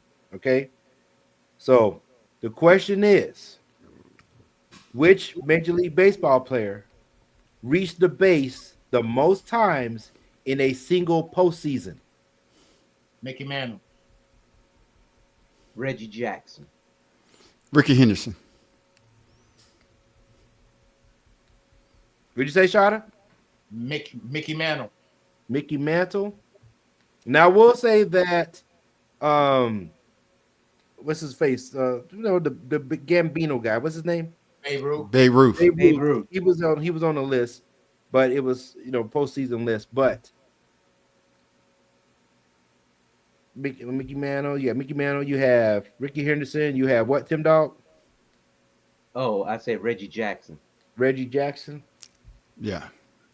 What's the answer then, Pharaoh? All right, so the answer will be No, hold on. Hold up. Did you get it right? Cause you be trying to cheat and shit. No, I did not. You always try to slip. Okay, then. All right. no, I did not. I did not. All right. I get it right. My answer was what you call it? What's his name? Joe said no clue. Hey, but what's the other dude? Before you say the answer now, I'm gonna say one more person. But Ricky Henderson is my answer. But what's the other dude that played for the Boston Red Sox? They still got his brain on ice. Brain on ice. Yeah, they got his body froze on ice. They dropped his head and busted his head. Play for. I don't know shit about that. Yeah, they got this baseball player that played for the Boston Red Sox, white dude. What's that? Ted Williams. Ted Williams, that's it. Ted Williams. Yeah. Ted Williams. Yeah, they got his body frozen. They got him in cryo. But they dropped his head and busted his head. But yeah, Ted Williams in cryo. Man, ever since he died. Ever since he died, they got him in cryo. I did not know that. Yeah.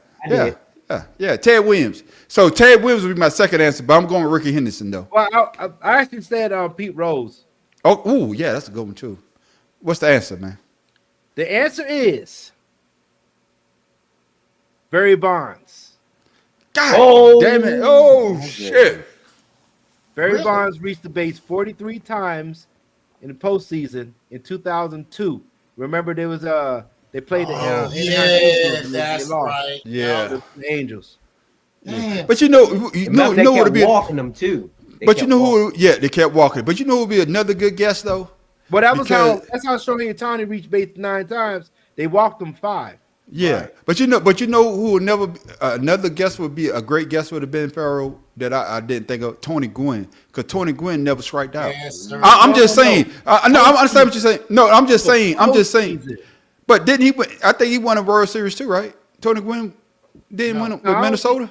Never win a World I thought Series. Tony Gwynn won one World Series, man. No, never won. Man, I gotta Google that. No, I can't recall that. He Because never won. Barry Bonds never won a World Series. No, yeah, but he made it to the playoffs though.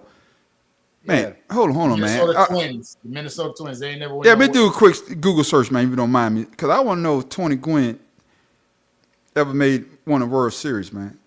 Somebody do it for me. Somebody do it and come let us know, man. Oh, that's too easy. Yeah. I want it. Kirby Puckett. Definitely Kirby. Yeah, he was in Minnesota. Yeah, he was in Minnesota too. But Tony Gwynn, the reason why I say that because I know you're talking about postseason, but yeah, when what's my man say? They talked about the greatest baseball pitchers you could think about. I think he said him, Glavine. What's my man that's with Glavine? Like 3 great pitches, 4 great pitches. He said he only struck them out like 4 times. He never won it. Okay, damn. Okay, all right. No, I know. Yeah. I know. Tony Gwynn was a great batter. Yeah. You know I think his batting average, his all-time batting average was hold on. Yeah, I'm just saying. I know he died of like cancer. I know he was coaching his alma mater, San Diego State. I think that he went to school at San Diego State. Tony Gwynn average .338 average, home run 135, 1,138 RBIs, and .047 ops. Yeah, but I'm talking about those great pitchers. They say Glavine and they say they only struck him out like 7 times or some shit like that. Somebody was talking. Yeah. But against the great pitchers. Yeah. Big, okay. Big, thing. But yeah. Okay. So it's Barry Bonds 43 bases. I would have never guessed ladies that. and I would have never guessed that. At 74 plate appearances. I forgot to put that in there.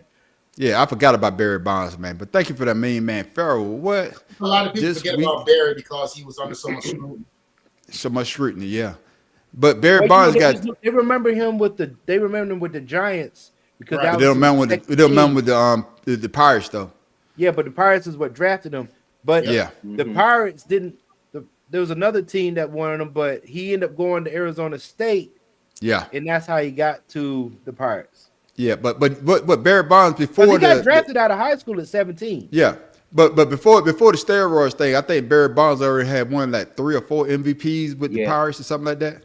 So he already had Hall of Fame numbers. Yeah, that's what I'm saying. He already had. Steroids got nothing to do with your bat speed and your hand and eye coordination. Steroids got nothing to do with that. No, I'm just saying. What I'm saying, Shawty, is before the steroid scandals, Barry Bonds already Yeah. won like 3 or 4 MVPs.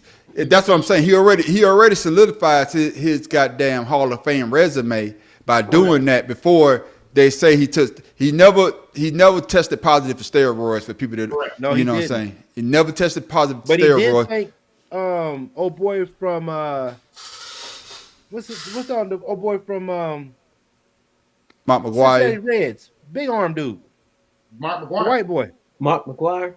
Yeah, Mark he McGuire. take Mark McGuire for basically saying admitting that he did do it because Yeah.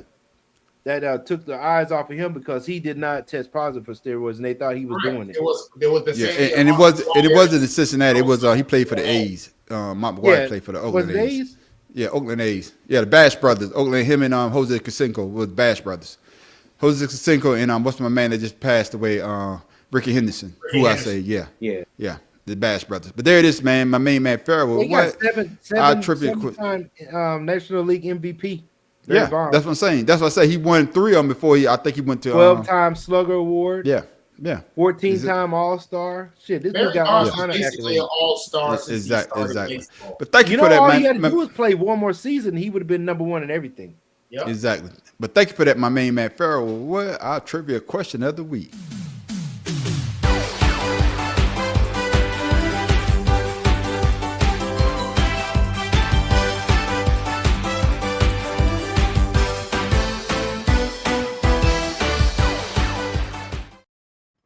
And I'd say that because one of the reasons I brought that question up was we do not have those types of black baseball players anymore. No, we don't.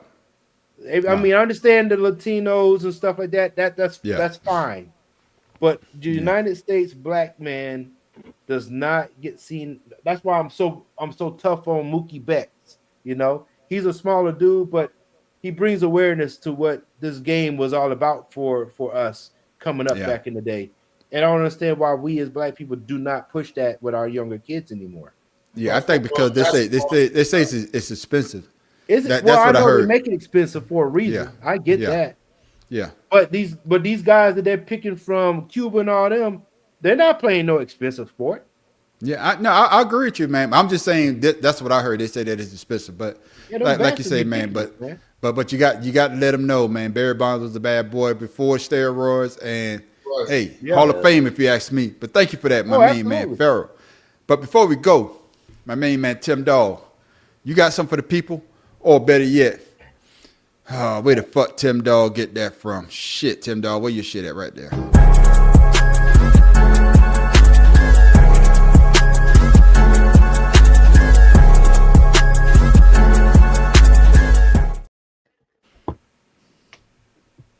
I hate to break it to you, but white chocolate actually is not chocolate at all. White chocolate is made up of a mix of sugar, cocoa butter, milk products, vanilla, and a substance called lecithin, which is a soy byproduct fat from plants and animals. Notice something missing from that? While white chocolate does not contain cocoa butter, it would need to contain chocolate solids to be considered an actual chocolate. So, it's not chocolate, but it still tastes good. So, just a little FYI. Thank you for that. And Joe, now you're making me feel bad. I brought a lot of sports up here where you have to be in shape to play. What do you think? Baseball, the only sport without a salary cap, and you can be out of shape to play. All the shit I bring up on weird sports, you could be out of shape to do. So what are you saying, Joe? So now you make me feel bad. I be out here searching high and low for all this shit, and now you gonna slap me in my face talking about you could be out of shape. All my shit you could be out of shape to do. That's why we call it weird sports. White women pushing behind that thing. Them women was daggone about 300 pounds. It is what it is. And we don't have no salary cap in weird sport either. So you can spend whatever you want to spend to do the shit that I'm talking about, Joe. So you don't be coming on our show and bringing up some bullshit like that talking about baseball. Because the man on the street be searching high and low. Yeah, the man on the street be searching high and low for this shit. You can come out of pocket. King already told you, Pharaoh already told you, for $10 you can be a professional in goddamn rock skipping. Just think, if you spend $100, if you spend $100, man, you be fucking rock king of the world. And guess what, bro? You in Georgia, there's plenty of ponds. You can go skip some goddamn rocks. Exactly. So, Joe, I took And offense. dirt. And I took offense to that, Joe, what you just say, being out of shape and they got a salary cap. I'm waiting on your apology. But while I'm waiting on your apology, my main man, Shotta, what you got for the people before you go, my brother? Yo, just want to say, man, go ahead and enjoy your week. Take it easy and enjoy the things that you have in life, because there's people all over the world struggling, especially in my place, that Jamaica, that don't have nothing, no home, nothing to look forward to. So thank God for his many mercies and grace towards all of us that out here that have to survive and take care of our family. Big up to all the people them all over the country. You know what I'm saying? Exactly. My main man, goddamn, Pharaoh King, what you got for the people before we go, my brother? I'm going, you know, I hate to do this politic thing, but here in this state of, I should say, this state of emergency that we're in the United States right now, I got to go with this James Baldwin quote. To be Negro in this country and to be relatively conscious is to be enraged almost all the time. Yes, sir. Amen. And it's sad that we have the people of the Negro race, because we don't call ourselves that anymore. We know we're just black, we're just Americans. We're just United States citizens that happen to have melanin. Yep. With that being said, we should not be going through this situation that we're in right now with the education, the you know, it's just so much going on, especially with the shutdown. Yeah. And we're looking at sports to take the pain away from everything that's going on every day. That's the same thing the Romans did. Yep. If you think about it. Yep. Yeah. So be conscious out there, folks. Stay woke. Stop figuring out what side you want to be on. Stay in the middle. Pick the and go. Just go down the middle. Everybody has to have the same thing. Let's all do it together. So, all right, Tim Dog, what you got for the people before we go, my brother? Hey, next time somebody say you look familiar, just tell them you was a porn star. You can find me on Instagram, Father's Love 99. There it is, ladies. A raven is actually supposed to be one of the smartest of anything, one of the smartest birds, and your ass is saying some shit like that. Like that. But before we go, I want to shout out everybody that joined us on our Instagram. Miss Alicia, thank you for joining us. My main man Lee, thank you. Lee Jr. Datsu, thank you. Mo Suffet, thank you. My classmate Thomasina, thank y'all for joining us on our Instagram page as well. Hopefully, Mark. Got to Mark coming through today. Yeah. Thank you, Villa, for coming through. One Direction. Like I said, tell your friends about us. Like I said, all we do is talk sports. If we talk a little politics, because politics sometimes creeps into sports, and we have to talk about it. But hopefully you was entertained. As for me, all I've got for the people is don't. It's starting to get cold. If you see yellow snow, don't eat it. Shit, be smart. Be smart. Shit. And you can find me at The Man on the Street on YouTube. You also find me at Creative Canvas Expressions as well. You also find us every Wednesday night of what you're watching right now. That's not sprinkles. You can find us every Wednesday night at the Better Than Sex Sports podcast. Goes down at 7 o'clock. All we do is talk about sports. We do that pretty well. But make sure you come and check us out this Friday. Yes, we will be here this Friday for 2 Cigars and a Blunt. Oh, man, that's our other podcast. Ladies and gentlemen, we just have a good time. But you want to stick around for our after show called Asked Out. Oh, that's when everybody on the panel gets to talk about what they want to talk about. Usually we go straight. We will make a right turn. But like my man Tim Dog says, we're going to make that left. We're going to drive that bitch right off the goddamn cliff. And with that, ladies and gentlemen, I am the man on the street. May your picks win this week, Pharaoh King. I may not be perfect, but I'm not you. Tim Dog can be more careful. Father's Love 99. That's a John Candy right there. Shout out to Orlando. I still out here growing things. So even if them keep the shutdown going, I have land, I have fruits, I have veggies. I'm going to take care of my family. Watch out, yeah? And see, Shada, you could till. See, you get you a racing tiller, you could till up and down your damn shit. See, I got you covered, man. I got you covered. That's what I'm here for. And thank you, Joe, thank you for apologizing. My bad. That's all I want, man. That's all I want, Joe. Love me, cause I'm bringing y'all the goddamn love. No, Joe, don't say so, Joe. Thank you for that, Joe, man. And with that, ladies and gentlemen, like they say, praying for the people that's going through the situation with the hurricane. Hope you come out safe. If you could donate to those men and women, make sure you do that as well. And with that, ladies and gentlemen, hopefully we see y'all Friday night. Hey, it's Wednesday. It's not Friday. You know you got to go to work tomorrow.